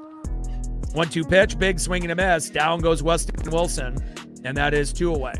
Now, was he a good player when he played in Seattle? Yeah, but again, I'm not an Alex Rodriguez kind of guy, and I never will be. Thankfully, we have guys like Edgar Martinez, Ichiro Suzuki, Randy Johnson, Ken Griffey Jr., guys that did it the right way on and off the field.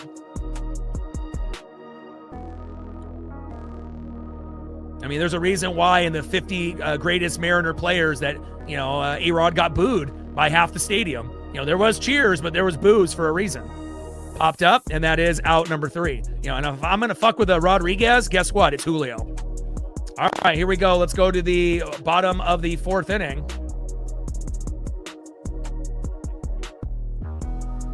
And let's see who's up next.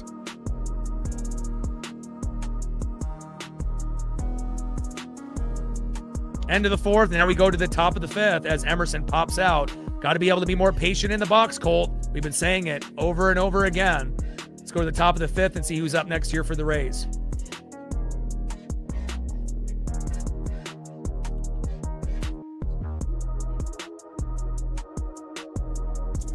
Next up in the 3-hole, 2 for 2 today, left fielder Chandler Simpson. Batting second, 0 for 2 with 2 Ks. One of the best third basemen in the game, Junior Caminero. And batting third in the 5-hole, catcher Liam Hicks, who is 0 for 2.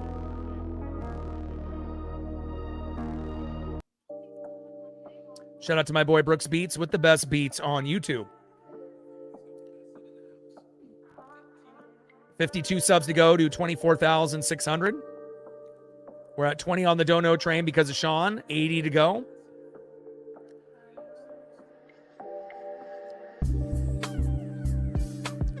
And we're at 78 on the likes, 22 to 100.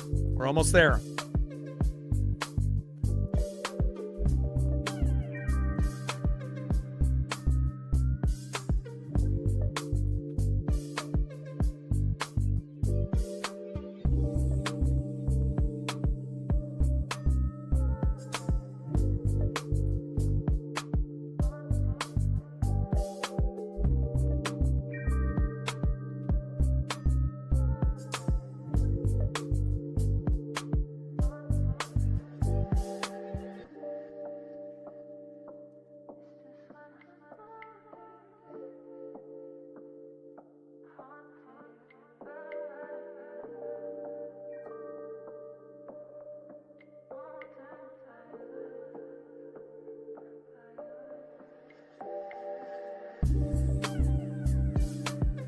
Well, you got to think, with Cole Young, Colt Emerson, hopefully Ace, at third base. And then obviously with, Cade Anderson, if they give Cade Anderson money, there's a reason, and again, I honestly do believe Cade at one point will be our number 1 pitcher. It's going to take time for him to go from the 5 to the 3 to the 1, but I wouldn't ever say that unless I thought, someone had like Randy Johnson kind of talent, different types of pitchers, both lefties. But as far as just being dominant and being a good pitcher, I really do believe Cade is going to, maybe be one of those missing pieces that we desperately need to kind of solidify our starting 5. And then at one point or another, then that would mean Hancock would be kind of like the sixth man again. He would fill in if someone ended up being hurt, and that's exactly where we need him. Miller at the 5, Wu at the 4, and then, Cade at the, 3, and, Kirby at the 2, and Gilbert at the 1, and then work your way up. 1-1 pitch, high and inside. And I am glad that we didn't trade, Kirby or Hancock at the deadline, because we would have not got a good return in, obviously in 2026. Even though they've kind of been up and down, but Kirby is looking much better than he did at the beginning of the year. And to me, Kirby is our, second best pitcher with Gilbert. Those are our two best as far as consistency. Wu was our best pitcher last year, but this year he can't pitch on the road. But I still trust Wu a little bit more than Hancock. And, Miller was great at the beginning of the year, but has kind of come down to earth, with Hancock and Miller as of late. So, and that's how you can really judge, pitchers is, consistency, year in and year out. 2-2 pitch, high and inside, sinker missing there by Hancock. Count now is full, 3 balls and 2 strikes from Hancock to Junior Caminero.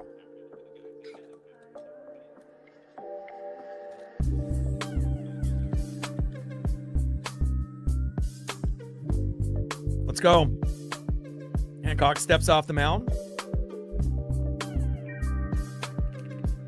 But I have never been this excited about farm prospects and the young players, within the last few years, starting from 2022 with Julio and Cal, and then obviously fast forwarding now, with Cole Young and Colt Emerson. And then you got Lazaro Montes and Arroyo and Cade and Sloan. It's, I've always dreamed, of being able to have guys like that and then ace our first round draft pick. I mean, we're very good at drafting, and that's a proven thing. It's just about getting the right guys, as far as, and they let that drop.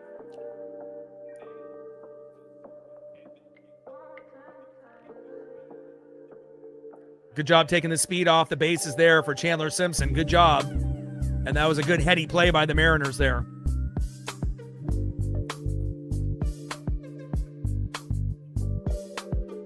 And sometimes, the Mariner defense ends up, not making the correct play. But this was definitely the correct play here.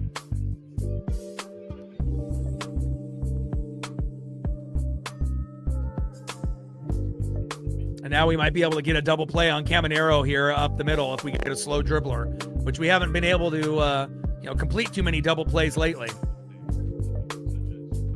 Fielder's choice with the out, and that is 1 away. Next up is Liam Hicks. First pitch is in there for a strike with that sinker, low and away, 0-1 count. Good heady, smart play, which we don't usually say about the Mariner defense a lot, but once in a while. 0-1 pitch, low and away. Change up 86 miles an hour. 1 ball and 1 strike from Hancock to Hicks. Top of the 5th inning, runner at first with 1 out. And again, similar kind of, game as of game 1 and game 2. We lost 3-2 and 2-1. This is supposed to be the best team in the American League. And, we're not even full strength and we're hanging right there with them. Golly, that left side of the lineup is terrible. Weston Wilson and Randy Arosarena trying to play defense. My God. Why is Brendan Donovan not playing? Hell, bring Ace up already. My goodness.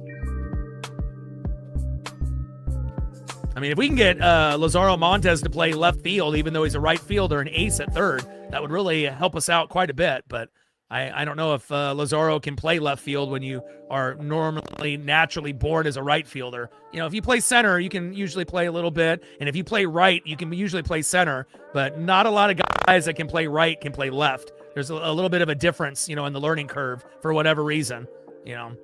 Right fielders can play center. Center can usually play right. But right fielders typically can't play left. And left usually can't play right. Make it make sense. But that's just how it goes in baseball for whatever reason. But I imagine there's a few, righties that can play left or lefties that can play right, but you typically just don't see them ask for them to do it.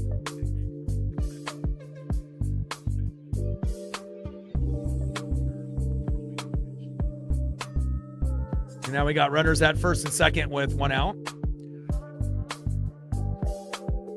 And Gabe Spire getting suspended for 3 games was bullshit. Should have got appealed and only been suspended for a game. And De Jesus threw at Cal's stomach and got nothing, Montero went at Josh Naylor's head and shoulder early in the year. Nothing, Definitely feels a little biased towards the Mariners. And Mesa with a hard hit ball into shallow right. And Ward is there. Runners are tagging up. And Camanero's at third. Runners at first and third with 2 outs.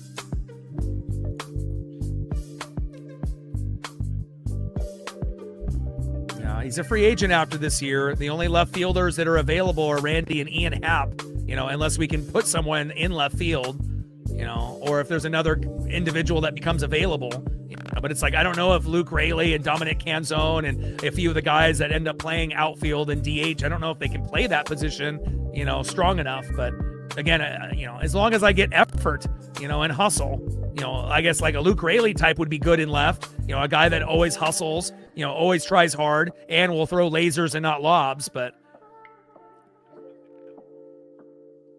but again, those are, some questions that we have, left field and third base. Got to be able to solidify those positions sooner than later.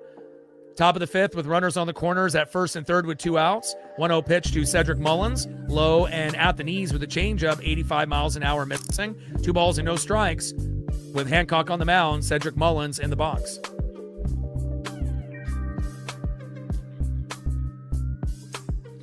Montez is incredible. I don't know if anyone in the room has watched him play, but I mean, he's built like, a very special type of player, big, physical, fast, very strong arm, can hit home runs, and he can throw guys out from the outfield.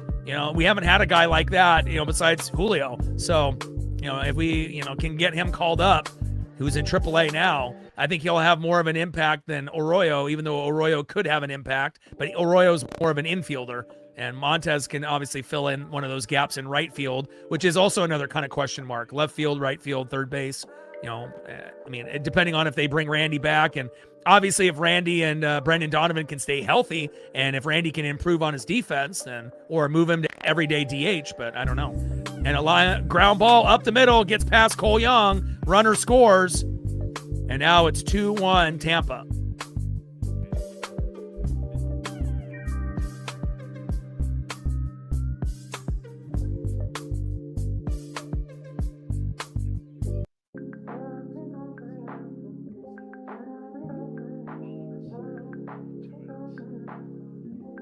And a good effort there by Cole Young, diving for that ball, but just out of reach. And now it's 2-1. Hancock's at 96 pitches, and he needed to get that last out, and you got to pull him now.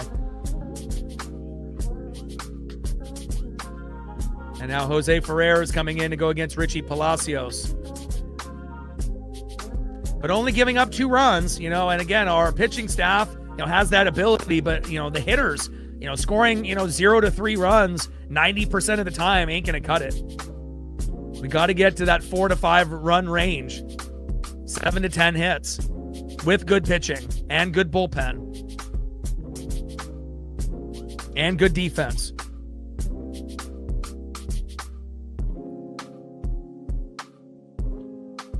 All right, Jose Ferrer coming in.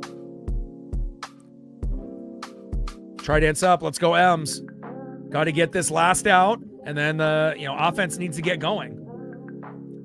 They got 9 hits, we got 5, so it's not like we only have 1 hit today, but we need home runs.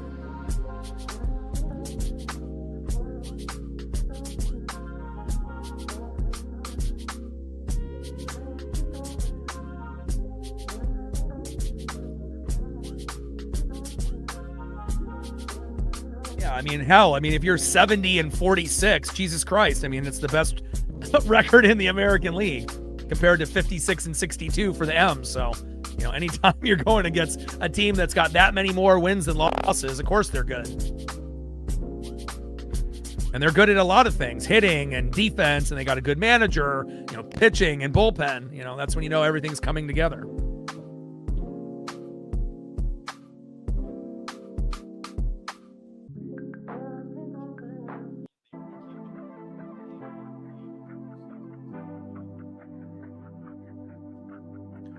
Top of the fifth inning, 2-1 Rays, but at least we're still in it and we're not getting blasted, 10-0, so that's nice. But again, at some point, we need to be able to take advantage of Seymour, or once Seymour goes out, take advantage of the bullpen.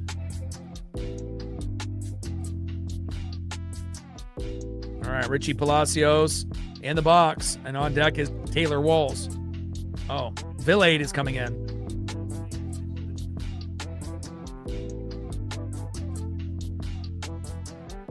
Got a pinch hitter here. And a little dribbler. Throw to first, and that is out number 3. Awesome. Villade ends up being overly aggressive, and that's exactly what we needed. One pitch and an out, and just like that, we're only down by a run. Obviously, it would have been nice for Hancock to keep the game 1-1, but, considering he had bases loaded, no outs in the first inning, we could have easily be down 3, 4, 5-1 right now. But overall, Emerson ended up doing, a good job, but just definitely hurt to give up that additional run. But again, you got to be able to put up more, runs than 0-3 if you want to win games in the MLB. And it's not like we've proven that we can win low-scoring games this year.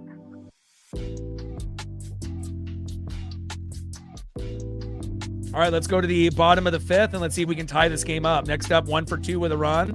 Taylor Ward with a triple in his first at-bat. Let's see if he can do it again. Batting second, 1 for 2 with an RBI. My favorite player, Cole Clutch Young. Let's go, Cole. And batting third, 0 for 2. Got to get your first hit of the game. Left fielder, Randy Arosarena. Right ends up. Let's go, Ems.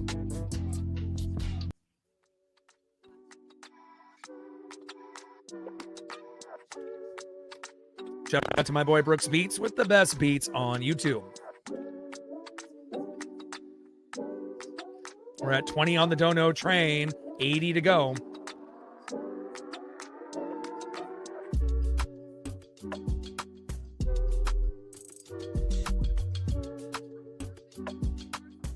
$52 subs to go to 24,600. Gained a few more subs during the commercial break. 2 more. Thank you so much. 50 subs to go to 24,600.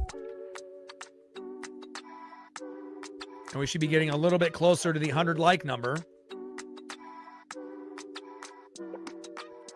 We're in the 5th inning now. 178 in the room. We should be very close.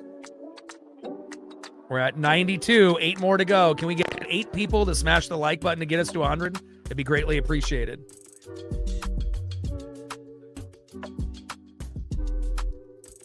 And once we get to 100, then it's just smooth sailing from there to get to 150 to 200, depending on how many people we have in the room.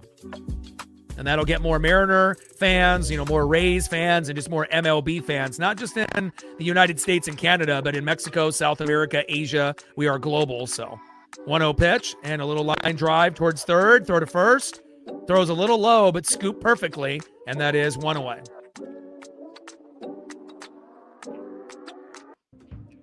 Next up is Cole Clutch Young. Let's go, Cole.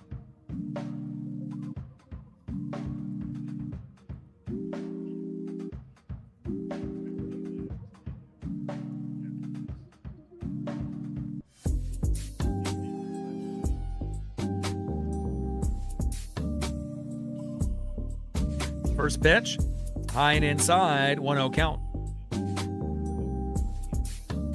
Come on, Cole.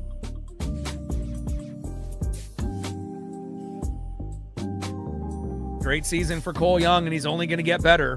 Going to end up being a perennial all-star.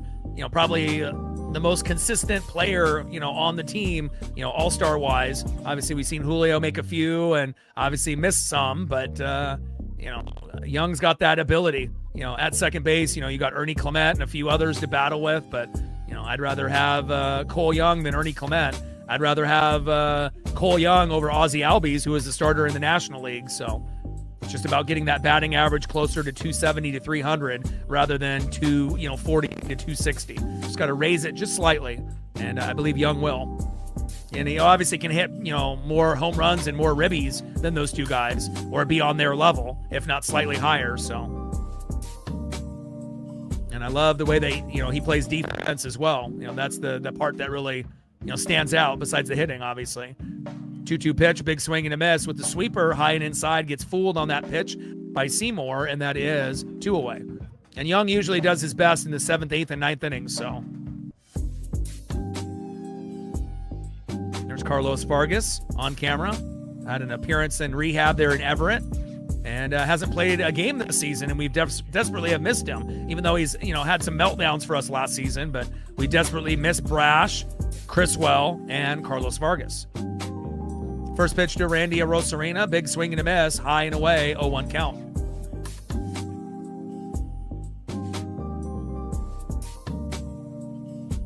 Oh, 1 pitch. Takes another strike, low and at the knees on the corner of the strike zone. Sweeper there by Ian Seymour. No balls and 2 strikes with nobody on and 2 outs. Bottom of the 5th. 2-1 Rays. Come on, Trident's up. Let's go M's. 0-2 pitch. High and away. 1 ball and 2 strikes to Randy Arozarena.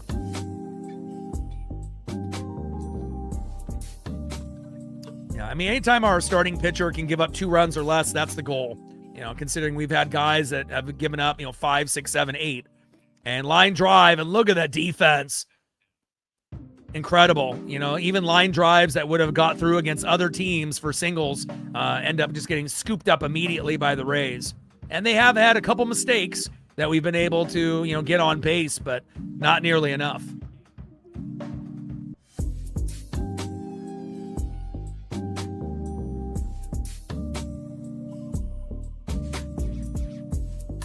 Let's see who's up next here for the Tampa Bay Rays in the top of the 6th. Next up for the Rays, 0 for 2 in the 9-hole, shortstop Taylor Walls. Batting second, 2 for 3 with an RBI, DHing Yandy Diaz. And batting third, 1 for 3 in the 2-hole, first baseman Jonathan Aranda.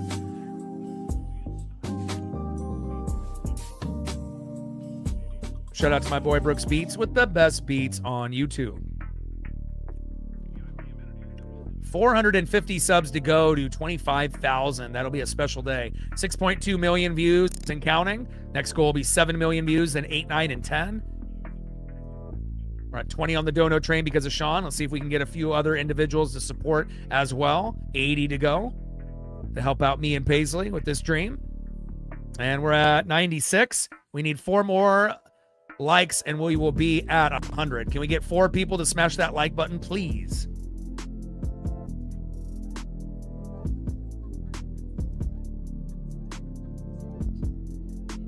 People in the room, mods and regulars, can help with that as well.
Had to get Paisley a quick snack.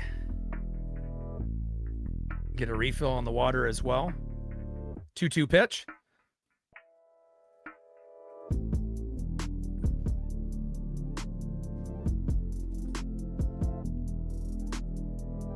And that one gets fouled off. 2 balls and 2 strikes to Taylor Walls.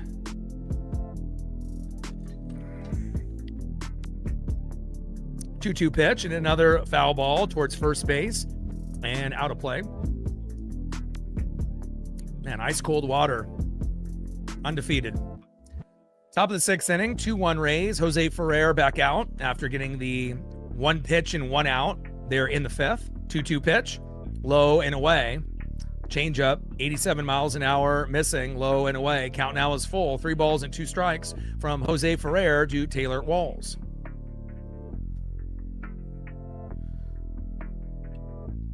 Three-two pitch into the gap, and a 1-hopper to Julio, and a strong throw into the infield towards Cole Young and Colt Emerson, and that is a single.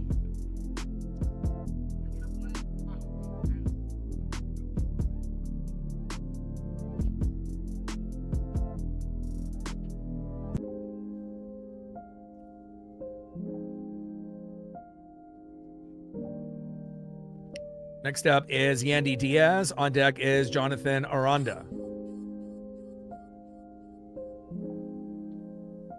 First pitch from Ferrer is in there for a strike with a sinker, 98 miles an hour, 0-1 count. Trident's up. Let's go M's. We're still in it.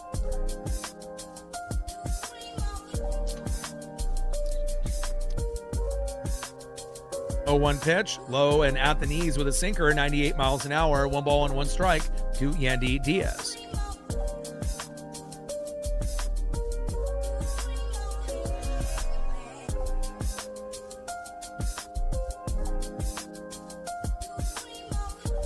One pitch and another base hit that rolls to Randy.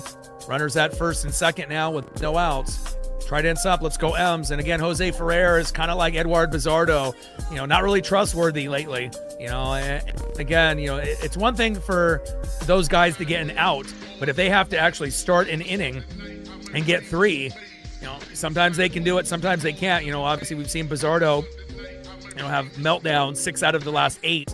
And Ferrer sometimes, has a hard time, hitting the corners, and sometimes walking a few guys, hitting a few guys, or giving up back-to-back hits ends up happening. And hopefully we can keep the game still in reach, once he ends up exiting. And the guy that's probably the best, Gabe Spire, is not available with the suspension. 0-1 pitch. Not having Brash has really killed us. In a wild pitch, and runners advance to second and third. Ferrer, you stink. I mean, the trade, obviously, for Harry Ford ended up working out, and, he was a little bit better early in the year, but, lately I don't really trust a whole lot of guys in the bullpen besides Gabe Spire and, maybe Andres Munoz, and that's it. And even with Gabe Spire, sometimes it's tough. And we know how bad Mooney was at the beginning of the year.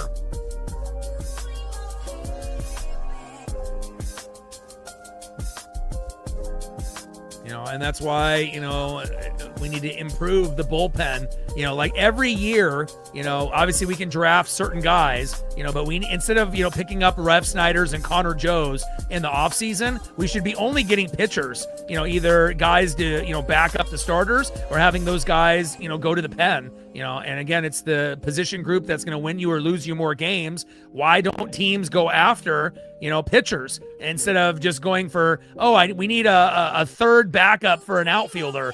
We need to be able to get guys that can actually help the team win. And, the bullpen is definitely nowhere near where it needs to be. Starting pitching is there, but the bullpen's got a long ways to go. And we finally end up getting an out. Takes the strikeout looking there. Next up is Chandler Simpson. Simpson shows bunt. Gets away from Cal Raleigh.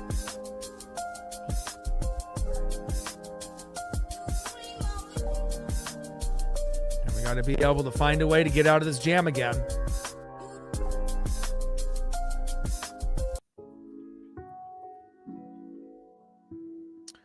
Shout out to my boy Brooks Beats with the best beats on YouTube. Runners at second and third with 1 out, top of the 6th. And another bunt.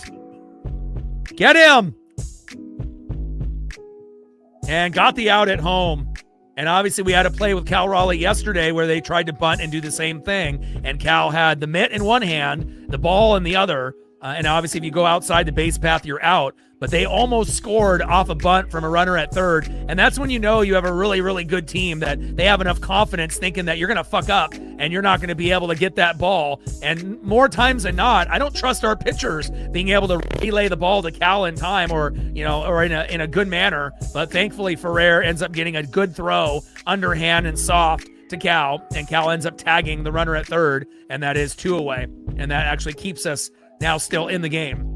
Runners now on the corners at first and third, and looks like they're going to intentionally walk Junior Caminero, and now we have bases loaded for 2 outs now.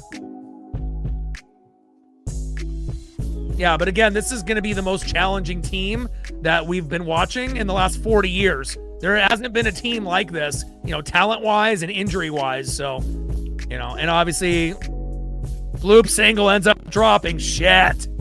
And how many runs are going to score? Run, Randy, you lazy ass. Get Randy off the team. Jesus. And just like that, 4-1. Get Randy off this team. Get fucking Ferrer off this team. Golly. And just like that, 2-1 turns into 4-1. And I don't want to say game over, but it might be game over. I hope that we can, find a way to get some home runs and RBIs. But, for as many hits and home runs that Randy gets, how many does he give up every game? That's the problem. I would rather have someone that doesn't hit as many home runs and RBIs and hits that's a better defender. He is fucking terrible out there. Just doesn't care about the game. Doesn't care about the teammates or the city. He just plays whenever he wants to. And again, he's a guy that should be a DH, and that is it. He shouldn't be fucking playing any outfield whatsoever. He is fucking terrible. Bullpen fucking stinks right now. Randy is a fucking liability.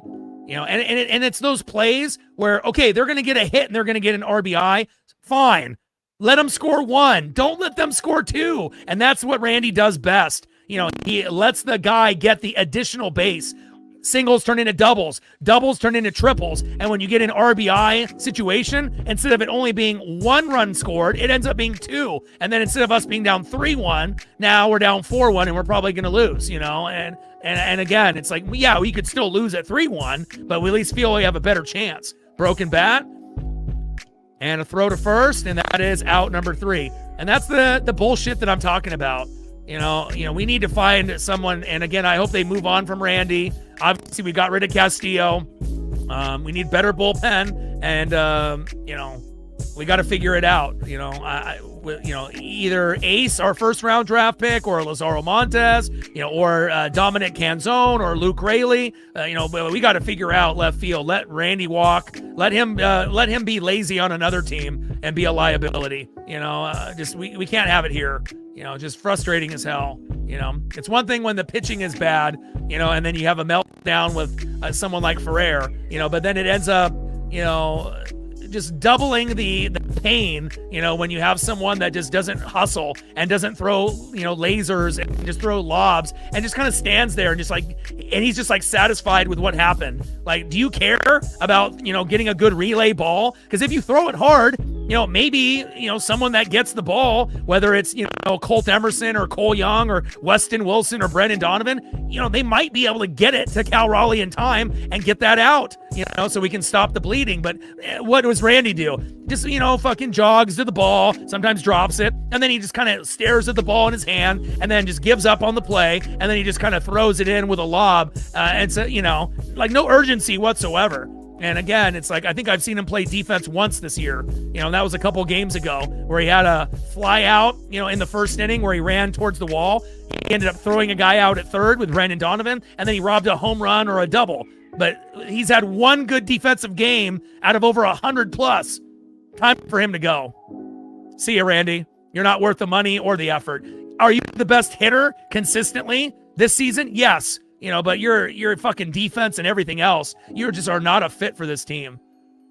Let him walk. I'd rather have JP come back than fucking Randy. Terrible, man. It's bad enough when you have Jose Ferrer fucking up and then you have Randy, do that as well. My God. All right, we're going to need, some explosive plays here to be able to, singles, doubles, RBIs, and we need home runs. If we're not going to get the home runs, we're not going to come back. And if we get a home run, it's got to be like a 2-run bomb or a 3-run jack or a grand salami. First pitch takes a strike looking with the sinker, 0-1 count. And again, I feel that a lot of people just see what Randy does, in the box, but, like the occasional watcher. Oh, he's a good hitter. Yeah. But are you watching the games to see all the bullshit that he does on defense and the lack of hustle at running to first base hard? I mean, think about how many extra base hits that Randy would have if he actually hustled to first base like Luke Raley every game. He probably would have an additional 20 or 30 hits, but he just fucking gives up. And that's just not for me, man. If someone gave me a Randy Arosa journey, I'd throw it a Randy jersey, I would give it right back to him. It would go straight in the garbage. I would not wear it. Garbage. 1-2 pitch. Big swing and a miss. And down goes Dom, and that is one away. I have never been so frustrated with a player. And I thought I was frustrated when we fucking brought up Robinson Cano from the Yankees, another kind of lazy player. But Randy takes the cake. He is the laziest player I have seen in the last 40 years on this team. A talented player that is lazy is just unbelievable how fucking bad he is on that side of the ball. Next up is Julio Rodriguez. Big swing and a miss, 0-1 count. Randy's got a shit fucking attitude too. He's a me player. Not just the thing that happened with him and Cal at the WBC, but it really feels like to me the only person that really likes Randy is Julio. That's the only guy you actually see him kind of celebrate in the dugout with and whatnot. Obviously, they're going to get along. It's just like, with friends and family. Sometimes you're going to fight and have issues. But it doesn't really feel like to me that a lot of people like him. It feels like Julio and him are boys. But other than that, I don't really see a whole lot of other people kind of going to bat for someone that doesn't show effort, and is lazy as hell at defense. We need Cole Youngs, Julios, Colt Emersons, guys like that. Not someone that's just good at hitting. And again, if you're going to get a player like that, then it's up to the manager to say, Randy, you suck at defense, you're DH. And if you don't like it, then, that's it. Because that's what you're good at, hitting, and you suck at defending. And again, if Randy was a DH, we wouldn't have these fucking problems. But I don't think Randy is willing to be an everyday DH. He seems a little selfish to me that he wants to be out in left field, to feel more a part of the game. So he can end up fucking up for another team next year. But hopefully they're smart enough not to pay him and to let him walk. Unfortunately, there's not a lot of left fielders that are available. Him and Ian Happ will be free agents, but Happ is quite a bit worse than Randy. But give me someone that actually can play offense and defense in left field. 2-2 pitch, low and away. And that's why it's better to draft people than to bring people from other teams. Luke Raley is the exception. They both came from Tampa, but he's the complete opposite of Randy. Good attitude, hustles all the time, cares about the team, cares about his teammates, and will, do everything it takes on offense and defense to get the job done. And Randy's the complete opposite. Selfish player, cares about offense and his stats, doesn't give a shit about anything else. It's fucking terrible. Julio with a walk, and we'll take that. But knowing the Mariners, who knows if he'll come back or not.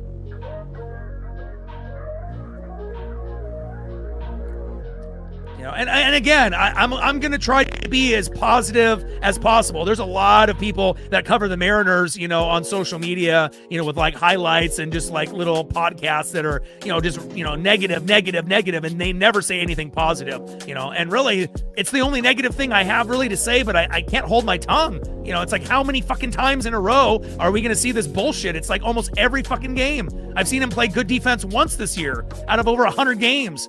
I mean, it's time to call it quits, man, and move on. I appreciate the hitting, but for every hit that you get and every RBI and home run, you're giving up 1, 2, 3, it seems like, every game. And so the balance of the hits that you get and home runs and then the runs and RBIs that you give up because you're a shit defender, you're a negative player. You're not a positive player, It cancels each other out, and then it ends up being more negative than positive, even when you hit home runs and get RBIs, 1-1 pitch popped up by Josh Naylor, and caught by the catcher, and that is 2 away. And especially when we're having, our hardest season, out of the last 40 years, the last thing that we need is to see someone thinking he's bigger than the team.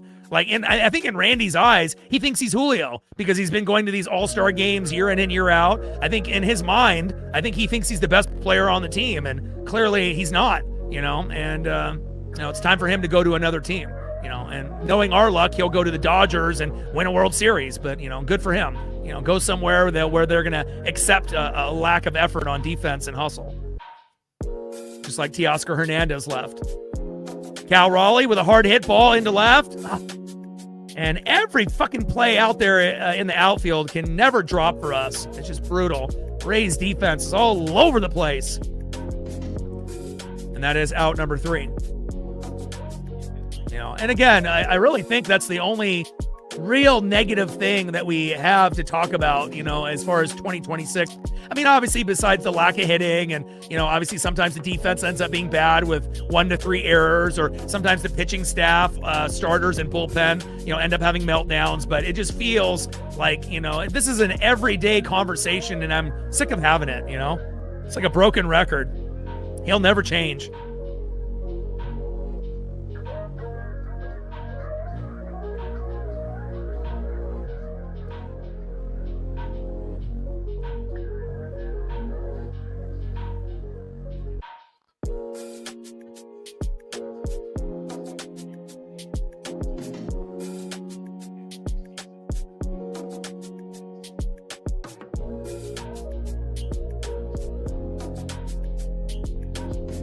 Yeah, I mean, like I said, when we end up getting guys that we draft, we're one of the best teams in baseball to get the most out of our talent draft-wise. And those are the guys that I would want to buy a jersey of, guys that we end up picking up. But guys that end up coming from other teams, I typically don't like them that much, because usually it's a rental, sometimes short-term, long-term. Every once in a blue moon, we'll get someone like Dominic Canzone in a trade, in the Seawald move again with the Diamondbacks when we got Rojas and him, and obviously getting Luke Raley, from the Rays. That was like positive. But for every Luke Raley and Dominic Canzone, think about how many Rob Refsnyder, Connor Joe meltdowns, Mitch Garvers, Polanco wasn't good in his first year, but was good in his second, but it took a while, but more times than not, when we get a player from another team, guess what? It fucking doesn't work, and the evaluators of the Mariners are not very good at, they maybe look at the stats, but you need to look at the person, on and off the field. Is this going to be a good fit? And one of the hardest hitting ballparks, again, it's not a hitter friendly ballpark, so it takes a special attitude and a special person, to get the job done, and again, Randy is a great hitter, but as far as attitude, hustle, and defense on ground balls, I have never seen someone so extremely talented, so extremely lazy, and yeah, you're an all-star player, but again, think about if you actually, put full effort together, you might end up being a top 15, top 20 player in the game. You could end up being, on the Julio, all around level, or maybe even higher than Julio if you fucking just tried, defending, but it's not in his DNA. It's like in the NBA, when you get guys that just want to fucking score and they just are not willing to defend. That kind of reminds me of Randy, a guy that just wants to shoot threes, dunk and show off. And then when it comes down to, we need to stop, and not willing to do it, just let the guy go right past him and get an easy layup or open three. It feels like that's, who he is, and I don't think it'll ever change. But, give us, Arroyo, Lazaro Montes, Ace can play third base, first base, and outfield. So we're going to have options, but I don't know if the organization is smart enough to make the right moves. But I don't think I have ever been so eager for someone to leave the team than Randy. He can go to Randy land somewhere else. I'm sick of him. 1-0 pitch popped up and out of play. And it would be the only Mariner that if someone ended up giving me memorabilia of, I would give it right back. If someone gave me a sewn jersey, $300, Randy, you want it? Nope, I clearly would not. It'd go straight in the trash or right back in the hands of that person that gave it to me. Terrible. It makes it worse that he's been an all-star the last couple years and none of the coaching staff calls him out. And that's why they need to get fired and we need to get rid of Wilson and DePoto. Because if you're just going to let a lazy player do what he does, what kind of message does that send to the rest of the fucking team and the fan base? That you're okay with hitting and nothing else? It's a horrible example to set. Especially for like young kids as well that are watching him, You don't want to grow up and be a Randy Arozarena. Trust me, 100%. 2-2 pitch, hard hit ball towards first base and out of play. Thankfully, we got an amazing farm system, so, and we'll see what happens, who's going to be out there. But, I dream of the day where the no-fly zone with Julio is, on the Julio level, where we have like 3 type of Julio guys, one on left and one in right, and Lazaro could be our right fielder. And a hard hit ball, back. And caught at the wall by Taylor Ward. And that is 1 away.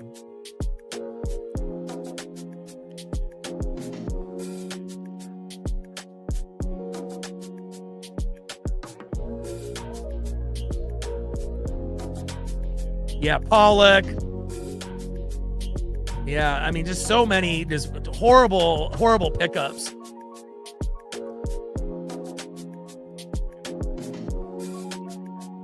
You know, and that's why I'm a defensive guy first, a hustle guy first. You know, and I appreciate people like Luke Raley. I wish the league had more, you know, Luke Raley types. And go figure, the guy that tries the hardest, you know, end up, you know, having the season-ending injury. You know, I'd rather have Luke Raley out there in left field than Randy, but you know, it's like putting salt in the wound, man. Just always makes it worse. No balls and 2 strikes from Bizzardo to Williams. 0-2 pitch, and Williams pops up. Someone get it.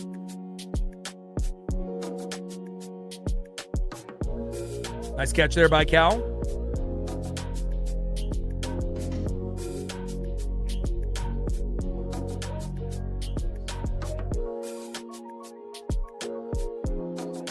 Nice job there by Cal Raleigh. Good defense there. Good effort.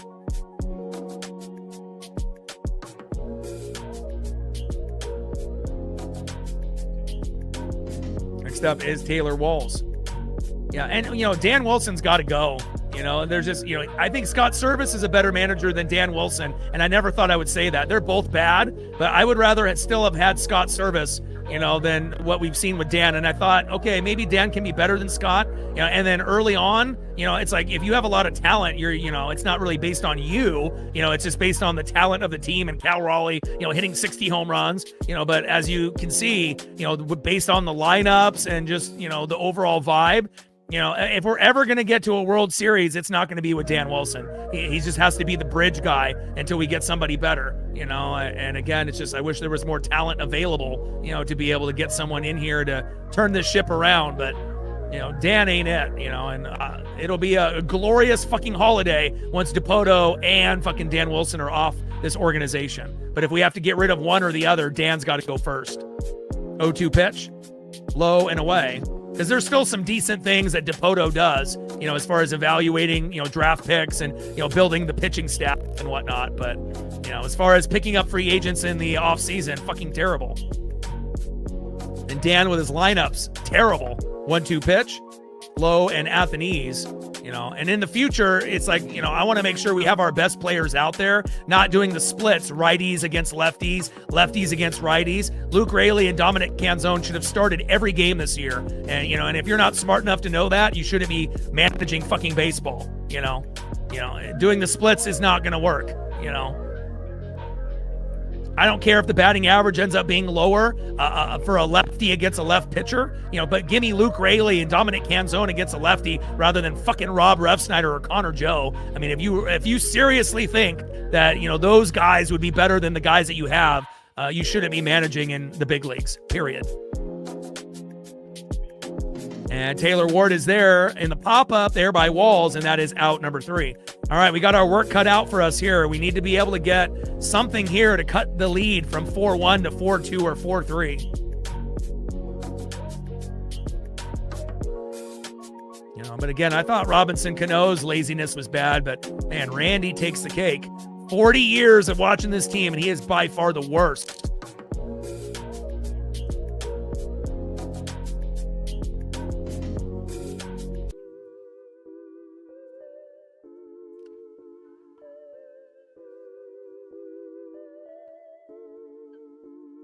All right, next up for the Mariners, 0-for-1 with a base on ball and a K. Third baseman, Weston Wilson. It'd be really nice if we can get a solo dinger out of Weston right here. Very unexpected, but we need it. Batting second, 0-for-2 with a K. Shortstop, Colt Emerson. Let's go, Colt. We could use a big home run from you as well. And batting third, 1-for-3. Triple in his first at-bat. And a run, Taylor Ward. You know, and again, Ward shouldn't be leading off. It should be Cole Young. You know, and again, it's just crazy to me that fans could, you know, build a stronger team and lineup than a guy that is quote unquote professional. You know, And, Dan was a player, but again, being a player and managing and being a leader are two totally different things. A lot of guys can be players, but not a lot of guys have that leadership where people will run through a wall for them, people that will respect them, people that have baseball IQ, people that know how to make a fucking lineup 1 through 9 and to fucking change it when it doesn't work instead of just sticking Taylor Ward as the leadoff guy when you just got him. You already had Cole Young there and he was doing good, and then you move Cole to 2? I don't know. I mean, maybe if we don't make the playoffs this year, and obviously we know that the schedule in August is hard, and I still hope that we can turn it around, but let's just say hypothetically we don't, and they fire Dan Wilson, right? Then that might actually be the best thing for the team going into next year. I still hope that we can find a way, but again, if we end up being 15 games below 500 based on the schedule of playing the Rays and then the day off, and then the Yankees on the road, and then the Astros and the Cubs and the Brewers and the Phillies, it gets easier in September. But fucking A, if we're down 15 games below 500 and then we go into September and kill it, it still may not be enough. So maybe, if we end up, not doing what we want and Dan Wilson gets fired at some point during the year or at the end of the year, that might actually be the best thing moving forward for this team instead of making the playoffs barely and then Dan Wilson ends up being the manager of this team for the next 5 years. I wouldn't want that. So, I want our team to do well, but again, for us to be able to be consistent, got to make a change at manager. Look what happened with the Boston Red Sox. They got rid of Alex Cora, and they were like 15, 20 games below 500, and then they end up winning 27 out of fucking 30. I'm not saying the Mariners would win that many, but again, at some point, you got to let go of a fit that doesn't work anymore, and again, the Red Sox got the message. I hope the Mariners will at one point as well. Get rid of him. He is fucking terrible. Get rid of Dan Wilson. Get rid of fucking Randy. And let's bring up a lot of the guys in the farm.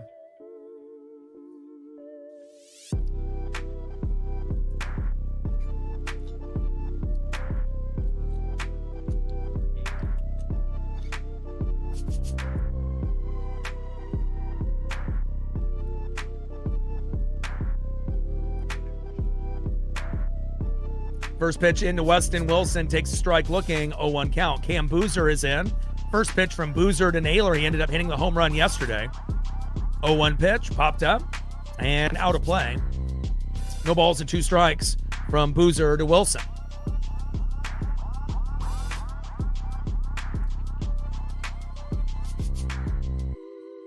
Yeah, but look at the splits, who you're bringing in. When you have talent like Luke Raley and Dominic Canzone, and then you're going to bring in Connor Joe and Rob Refsnyder, is that really the answer? We already have a hard time enough getting hits. We need to make sure that we have the best option every day to win games, especially when you're going to have seasons like this. You can't afford, to bring in the Connor Joes and the Rob Refsnyders if you want to compete.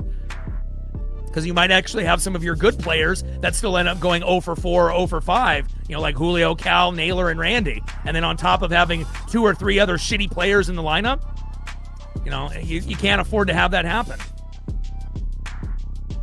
We're not the Dodgers, we're not the Rays, we're not the Brewers. We can't afford to do things like that. Like other teams might be able to get away with it, but we're not built the same way. Next up is Colt Emerson. First pitch to Emerson from Boozer is low and away with the 4-seam fastball.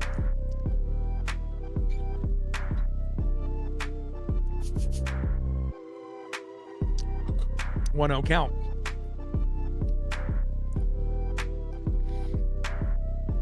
One 0 pitch. Popped up and out of play. 1 ball and 1 strike from Boozer to Emerson. Come on, Colt.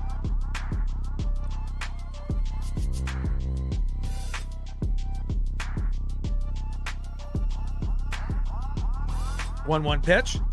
Big swing and a miss as the batting helmet flies off a Colt. Just needs to learn how to be patient. Let the game come to you. Just too overly aggressive as a rookie. But again, Cole was kind of the same way and made a huge leap in year number 2. And I assume that Colt will make that big leap as well.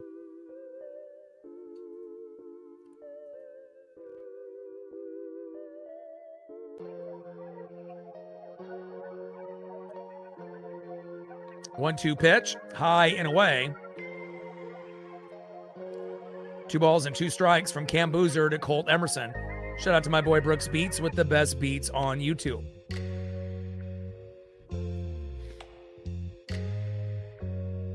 2-2 pitch. Big swing and a miss. Down goes Colt.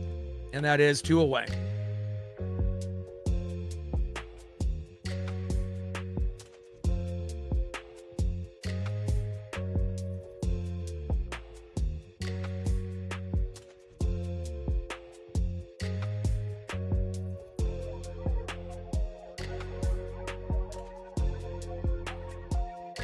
Next up is Taylor Ward. First pitch is high and away, 1-0 count.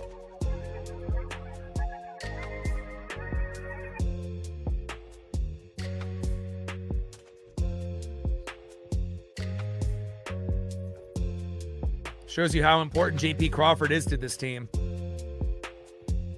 There's just certain guys that, give you a better vibe, J.P. and Luke Raley, and just sucks that Raley's out for the year. And then we're stuck with guys that, only play when they want to. 1-1 pitch. And Ward pops up. Shallow right field. And that is out number 3.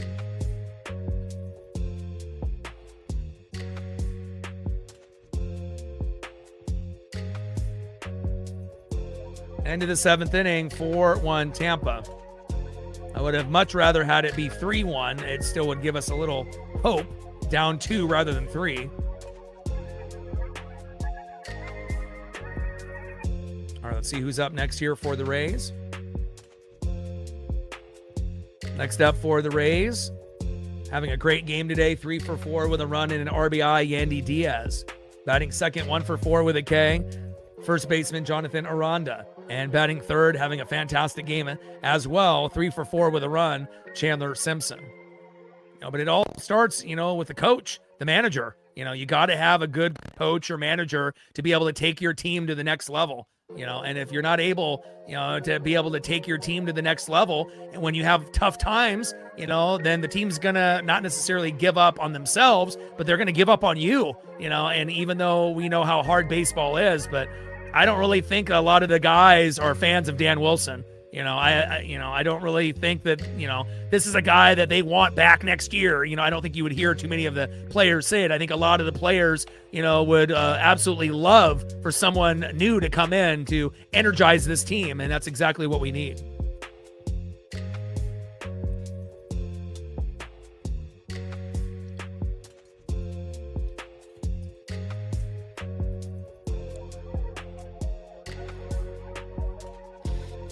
But no matter how bad and how frustrated I get, I'm never going to give up, on this team, no matter what. I'm still going to watch every game, every pitch, you got to have certain things line up, and again, if we're going to struggle and, and not put out a good product, let's call up some of the guys from the farm, to get them some experience. So that way with the fans have something to root for. Michael Arroyo, Lazaro Montes, Cade Anderson, Ryan Sloan, call them up. Let them try to help the team out. I mean, it can't get any worse than it already is, right? And at least we'd have something to cheer for, for the new talent. And Diaz with a line drive up the middle as that rolls to Julio Rodriguez. 4-hit day for Yandy Diaz, 4 for 5. And we haven't seen numbers like that since Ichiro was playing for us. Fantastic day there for Yandy Diaz. On deck is Jonathan Aranda.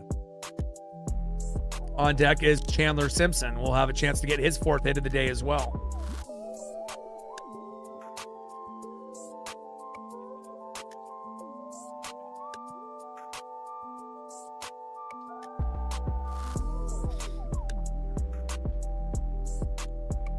Bullpen is injured. Terrible manager. Lazy left fielder. Lack of hitting. Can't trust anybody in the bullpen except for Spire and Mooney. And then even the guys, that are top guys, aren't doing enough. And it's momentum. It's Uncle Mo, and again, when you're doing good, it feeds off and rubs off on the other guys. But when you're doing bad, it rubs off on the players as well. Tough product. And double play. Throw to first. Got him. There we go. Something positive. A nice double play there. Nice job there by Bizzardo to Emerson to Naylor. Double play.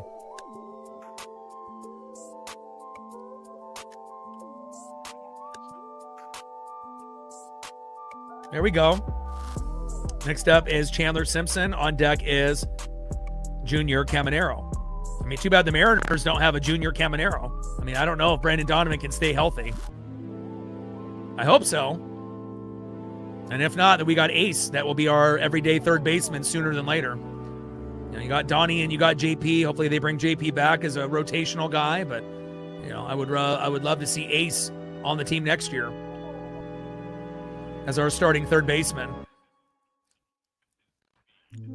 And Simpson hustling to first, even with a strong throw by Colt, and he is safe. 2 players with 4 hit games for the Rays, and that's why they're the best team in the American League, and they might be the only team that could beat the Dodgers in a 7-game World Series. Yankees with injuries to Cody Bellinger and Aaron Judge and Giancarlo Stanton, they might be the second best, but they clearly are not good enough to beat the Dodgers. And even when they had Juan Soto with Giancarlo Stanton and Aaron Judge, they couldn't beat them. This Rays team might be the only team that could, give the Dodgers a challenge like the Blue Jays did last year. And we got a pitching change. 50 subs to go to 24,600, 450 away from 25,000, 6.2 to 6.3 million views and counting. We're at 20 on the dono train because Sean is our MVP, 80 to go.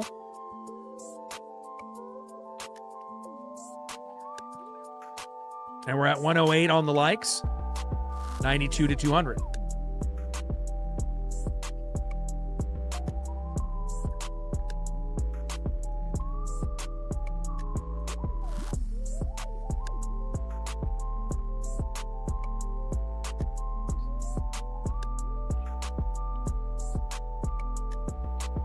Dan Wilson, not the manager for opening day.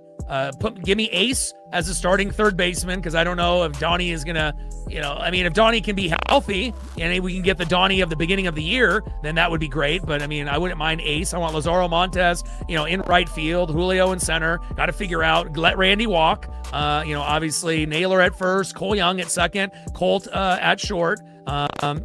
Call up, obviously, Cade Anderson, Ryan Sloan, bring up Michael Arroyo, find a spot for him, DH,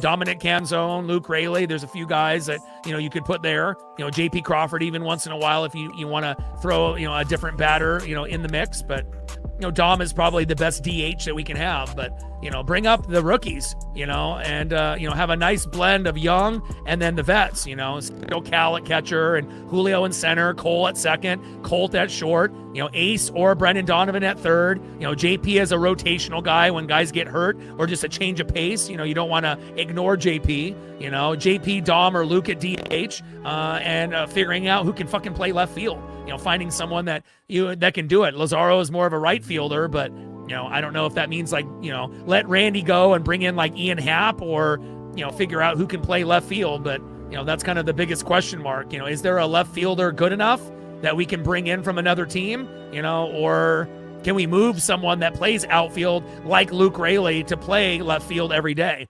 And if we had Luke Raley in left, Julio in center, and Lazaro Montes in right, I would like that. And then Dom, if Dom could play left also, and, swap with Luke, once in a while, they could both play DH and left field, then that would, solidify that spot. And then, Donnie, JP, and Ace at third, but again, bringing Cade up and, making him one of the top guys. So, that's what I would do, a nice blend, of obviously of the young guys and then obviously the vets. Because Randy is terrible. He's a good hitter, but he's lazy. He never hustles to first base. He never hustles for ground balls. He always throws lobs, not lasers. And again, for as many runs that he gives us, he gives up that much and more, defensively. He's just not, he might be an all-star player, but again, he's not the right, fit for this team. Dan Wilson and Randy got to go. Otherwise, if we keep Dan and Randy, there's going to be years that we make the playoffs like last year and we'll be good, but there's also going to be years like this, where it's just going to be going on a downward slope. But those are the two guys that we definitely need to replace and get rid of. Dan Wilson 1, Randy 2, And again, normally you don't want to get rid of an all-star type of player. But again, if you are not willing to show hustle or effort, we don't need that here. That might fly, on the Dodgers, or on an elite team where they will be willing to let you be lazy. But we can't afford for laziness like that here. I mean, it's either you watch the games or you don't. I've seen Randy play good defense in one game over 100 this year. One, and it was a couple days ago where he ended up getting a foul ball in the first inning on the wall, right? He threw a guy out. I almost lost my mind. He threw a guy out from left field to Brendan Donovan, and then they tagged the guy, and that was number 2 good play, and then he robbed a home run. But I haven't seen him do that all season. He had 3 really good defensive plays, but again, that is like an anomaly. It's like once a season. I need to have a guy that can play defense every game in left field. And I'd rather have a guy that's not as good of a hitter as Randy, but a guy that's going to give me effort hustling to first, and a guy that's going to give his all that cares about the team like Luke Raley. Give me someone like Luke Raley there rather than a Randy. Even if that means that, we're not going to have an all-star, in that spot. I don't care. Give me someone that actually tries. And again, I know I'm not the only one that feels that way. So, and it's not like this is just a new thing for Randy. Randy has been this way his whole life. He's been this way in Tampa, and he's been this way since day one that we got him. But again, it hasn't been this bad, besides this year as well as last year. Even though we were a good team, we kind of let certain things slide because we were so good, and Cal hit 60 home runs and we were winning a shitload of games, so we can kind of put it on the back burner. But when we're not doing well, then obviously every mistake gets magnified, and obviously pitching, bullpen, defense, lack of effort, hustle, and we just can't let it go. Cole Young, bang, there we go. Cole Young with a nice base knock into left. There we go. Nice job by Cole Young, the only bright spot in 2026. My favorite player. Next up in the 3-hole, speaking of, left fielder Randy Arozarena.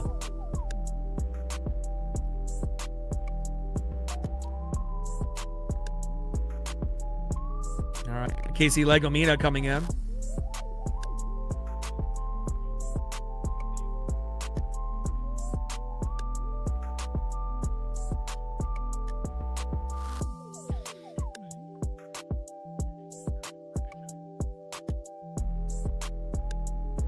And an occasional fair weather or once in a while watcher of the Mariners may not realize that Randy is that bad, but again, if you are a fanatic and you're here with me every day and you're watching every pitch, every out, every game, again, it's just like a broken record. I think that, he's really like the only negative piece besides Dan Wilson and Jerry DiPoto. I mean, those are the 3 most negative pieces. And obviously Jerry is not as bad as Dan or Randy, but, Dan and Randy are, absolute trash. They got to go.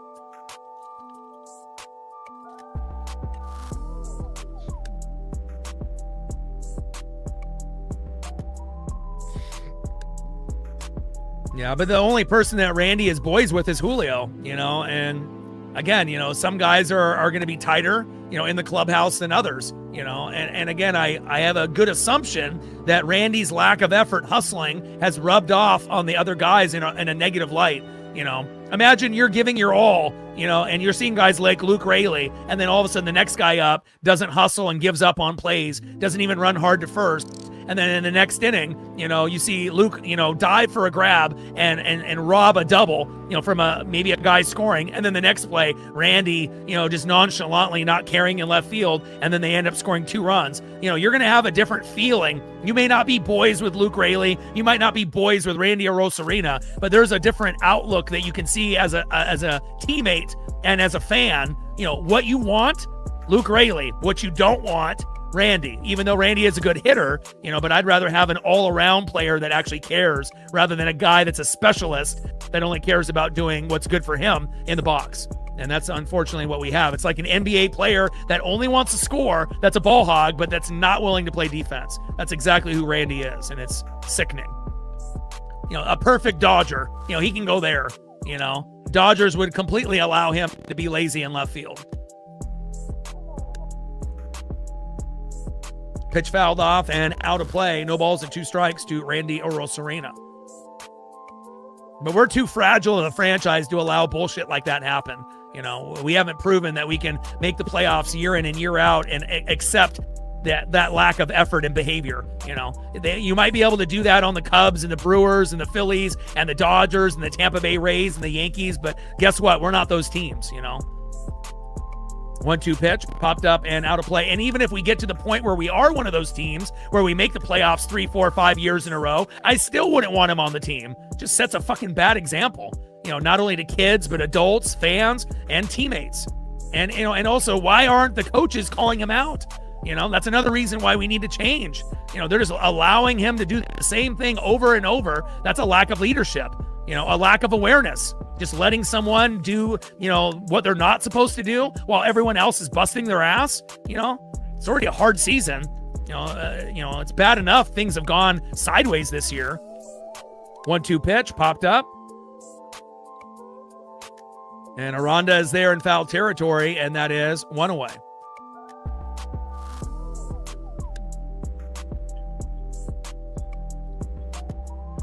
Oh, Randy is going to be one of the top, free agents available. Him and Ian Happ. And Happ is kind of at the end of his career. He's not the same, player as he was early on, from the Cubs. And his numbers are clearly not as good offensively than Randy's, but that could be potentially an option for the Mariners, But again, I would rather just, have someone that we have drafted try to play that spot. Or someone like, Luke Raley or Dominic Canzone, the exception, someone that we ended up getting over from a trade that, actually plays, and hustles. 1-0 pitch, popped up and out of play. And honestly, I would rather have a guy that has effort like Luke Raley and Dominic Canzone in left field, that has effort and makes mistakes once in a while, rather than someone that just doesn't care. It's all about, are you trying to help the team win? And if you end up diving for a ball and you miss it, I can still accept that. I would be irritated at the moment, but at least you're trying, rather than just, whatever, and giving up. And that's kind of the vibe you get from Randy. I'd rather see Luke or Dom out there diving for, balls and actually trying, rather than someone that just doesn't give about a shit about anybody but himself. 1-2 pitch. And Canzone pops up. Shallow center field. And that is 2 away. But again, if we can't get rid of DePoto, the 2 biggest changes to turn this team around are Dan Wilson gone and Randy gone. You get rid of those 2 pieces and you get better pieces there, it'll change the overall vibe, of the team. And then bring up all our guys, Lazaro Montes, Michael Arroyo, Cade Anderson, Ryan Sloan, Ace, our first-round draft pick. And then the vibes will be incredibly high. We will feel a hell of a lot better, on where the team is sitting.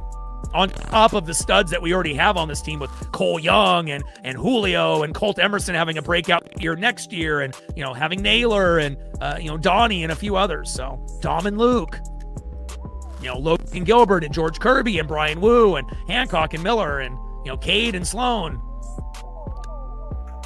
And also we got to improve the bullpen. That has been a huge weakness this year. More than any year that I've seen, because of the injuries to Brash, Criswell, and Vargas. Normally, we have no injuries in the pen, and if we do have an injury, it's a minor one. 0-2 pitch, high and away. 1 ball and 2 strikes to Julio Rodriguez.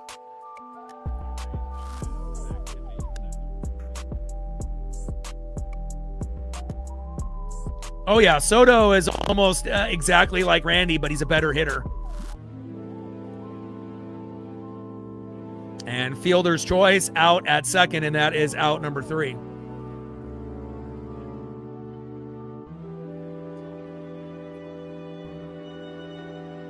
and maybe the only way that we can get rid of Dan is if we don't make the playoffs this year, but sometimes you got to take one step backwards to go 5 steps forward, and again, I want us to make the playoffs, but I don't want to make the playoffs and have Dan for the next 5 years. I'd rather not make the playoffs, fire Dan Wilson, get someone good, and then we end up, making the playoffs the following year. I'd rather have that and actually have hope, with Randy gone, Dan gone, and then a new manager, a new vibe, a new hope. And then, it suck, not making it this year. But again, it's been a real tough year, and it wouldn't surprise anyone if we don't make it, but again, we don't want Dan to keep his job, just because we ended up getting the last wild card spot this year, and sometimes you got to take one step backwards to go 5 steps forward. And, if we want to be able to be a good baseball team, you got to get rid of Dan Wilson and Randy Arozarena. They are just not good fits here. Just like Rob Refsnyder and Connor Joe were not good fits here. Neither was Mitch Garver.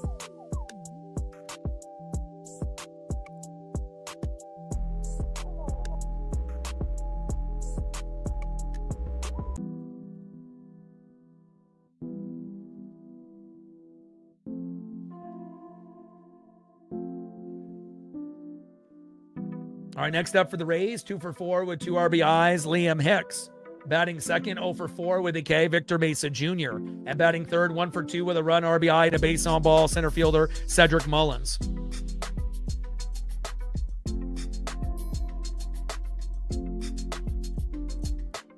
Yeah, bullpen being healthy saves, it solves some issues, but also the guys have to pitch well.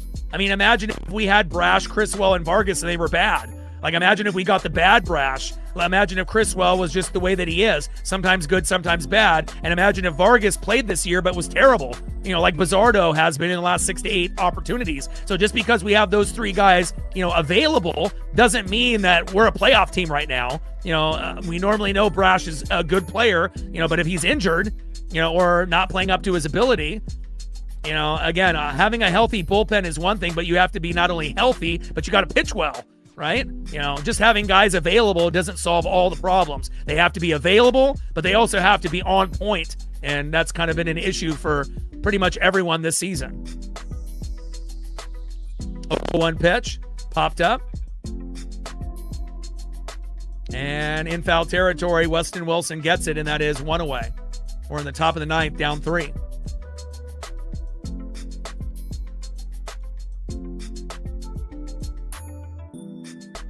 Yeah, I mean, we're not built deep enough, based on the manager and what we have right now to make it to the ALCS or the World Series. Again, there's quite a few teams that you would assume, as long as they don't have any injuries, that would be having a better chance. Like, you got the Rays, the Yankees, the Red Sox, and the White Sox. Those feel like the strongest teams. And then we'll see if the Guardians can get hot. And nobody from the American League West is good enough to go on a deep run, in my opinion. Astros, Rangers, Mariners this year. Mariners last year? Yes. Mariners this year? No.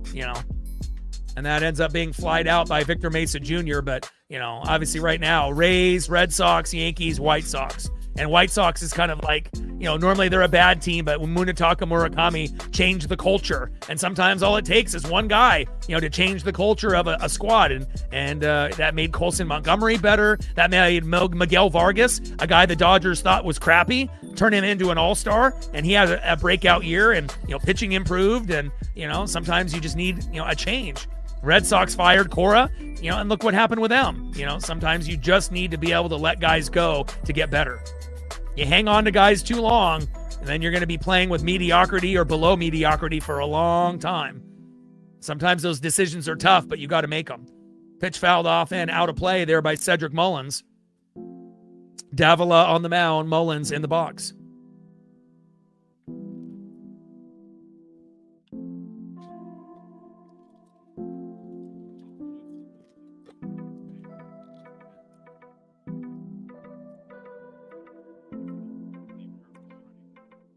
I mean, Randy could get away being lazy in left field for Tampa, but again, we can't afford for him to be that way here. It's just not a part of our culture here. And that is out number 3. All right, last chance for the Mariners for a miracle. And we need the biggest meltdown of meltdowns possible. And again, it's one of those things, you have to have belief, that you're going to be able to come back and win. and obviously with the fan base as well as the players, not everyone is on board. Not everyone is on the same page. Now, are there a few people, on the team that believe that they can come back from anything? Yes, but it's like in the NFL. If not all 11 guys are on the same page, it's not going to work out. The play is not going to work if you only have 8 guys out of 11 blocking and, running the play accordingly with the quarterback, running back, wide receivers, and tight ends. And, again, this particular team, ran by Dan Wilson. It is, unacceptable.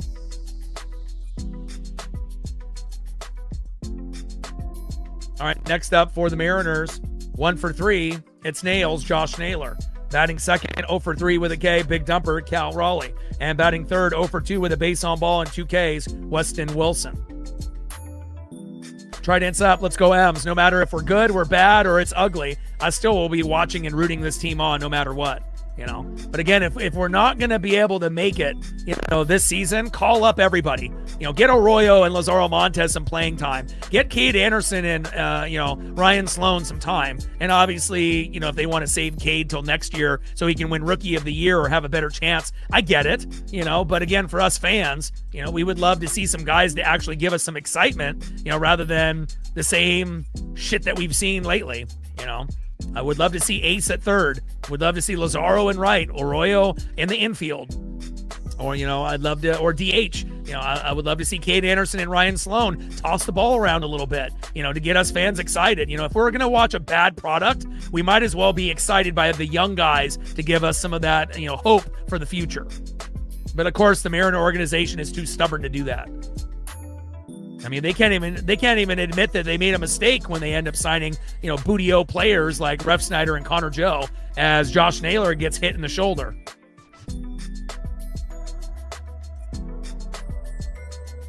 He's holding his hand there, maybe some nerves after getting hit. Did it get him in the wrist or the shoulder here? Oh, I got him on the top part of the elbow arm area, and then obviously that probably and then it deflected onto his wrist. So not only did he get hit in one spot, he got hit in 2. And that's just our luck, right? It's like we're already having the most challenging season in the last 40 years, and then we've had so many guys get hurt and underachieve and play not up to their standard. I mean, it's been a very, very hard season, no doubt.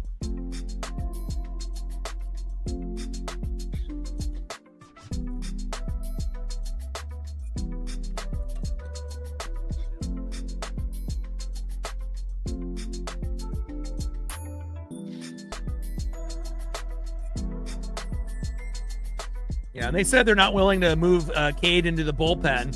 He's like the number 6, like the Hancock spot. So if anyone gets hurt, between Gilbert, Kirby, Wu, Hancock, and Miller, then Cade gets called up. So that, at least that's what they said. But I don't know if I can trust anybody in the Mariner organization, when they say things like that. Whether it's Hollander or DePoto or Dan Wilson, I don't really have a lot of faith, with the upper management, including our manager.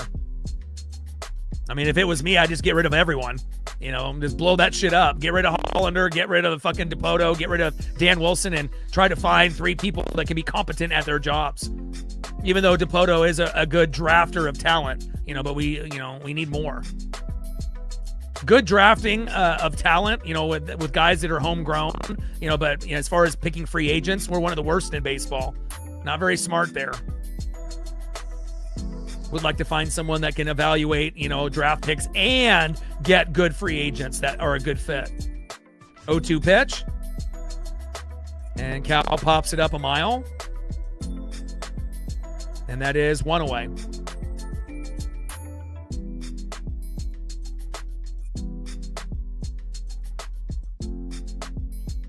All right, next up is Weston Wilson. But at least there's guys that I still really love and enjoy. Cole Young, my number 1. Offense and defense. Julio, number 2.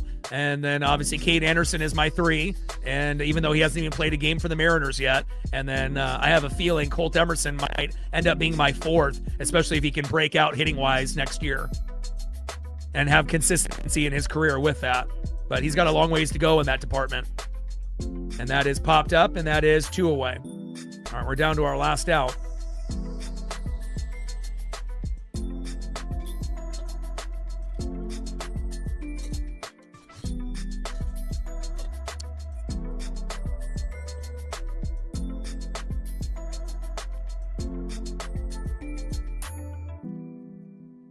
And speaking of, there he is, our phenom rookie, Colt Emerson, who's awesome at defense, and I love that. But offensively, he hasn't figured it out yet. He's a rookie. He just wants to prove so badly that he, can be a big part of this team, living up to the money and the contract and trying to be like Cole Young. But again, you got to be able to, just worry about yourself and let the game come to you. Stop getting into these 0-2 counts and swinging at the first two pitches. And if he can learn that, he'll be able to be a 15 to 22 home run kind of guy, on top of elite defense. And that's what we need. 1-0 pitch in there for a strike. And again, if we can end up getting, two guys that can hit 15 to 25 home runs at second base and shortstop, on top of having Naylor at first and potentially Ace in the future at third, could be very sexy, let me tell you. 1-1 pitch. Little dribbler up the middle, and dropped. And Walls drops it, and we got runners at first and second now with 2 outs. And now we got Taylor Ward up next and Cole Young on deck. The best way to end this game, Taylor Ward gets a single, Cole Young hits a grand slam, and then we win the game 5-4. But what are the chances of that happening? 1 in 10 billion? But I'm trying to call it into existence with the sports gods, okay?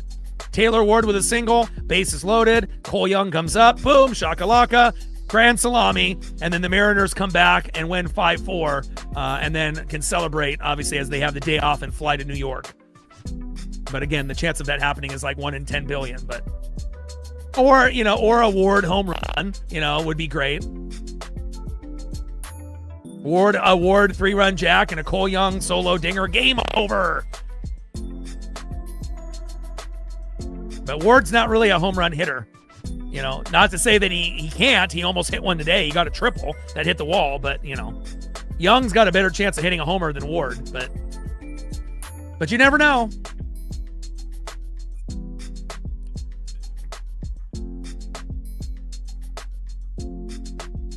And honestly, Ward should be batting 7th or 8th. Another reason why, Dan needs to go.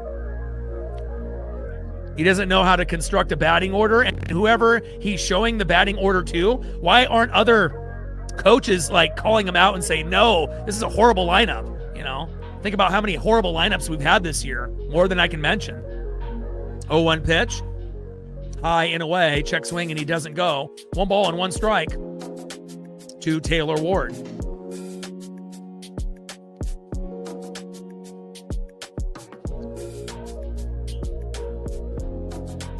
One pitch, big swing and a miss. 1 ball and 2 strikes to Taylor Ward. And again, we've had a few ESP, moments, throughout the season and last year as well. But again, this team is just nowhere near, where it needs to be compared to last year. But a lot of things have to change internally, for us to be able to take that next step. And, step number 1 is getting rid of Dan. Step 2 is getting rid of Randy. You end up doing those 2 things, the team will be in a better spot moving forward. 2-2 pitch. And Ward back to center field, and that is out number 3.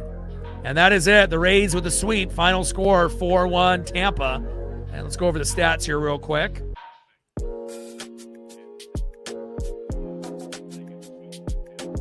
And it's not going to get any easier. We got the Yankees on the road. We play the Astros, the Brewers, the Cubs, and the Phillies. Literally, we may not win very many games this month. At the end of August, we might be 15, 20 games below 500. That's a scary thing for me to even say out loud. But, this is the hardest stretch where we're playing playoff teams left and right, and we're nowhere near being a playoff team ourselves. It's, not looking too good. But I'm still going to root on this team. I'm still going to love this team no matter what. It's just built into my DNA. I can never give up on this team, no matter how bad it gets. Oh, that Yandy Diaz, 4 for 5 with an RBI and a run. Jonathan Aranda, 1 for 5. Chandler Simpson, 4 for 5 with a run. Liam Hicks, or Junior Caminero, 0 for 4 with a run. Liam Hicks, 2 for 5 with 2 RBIs. Victor Mesa Jr., 0 for 5.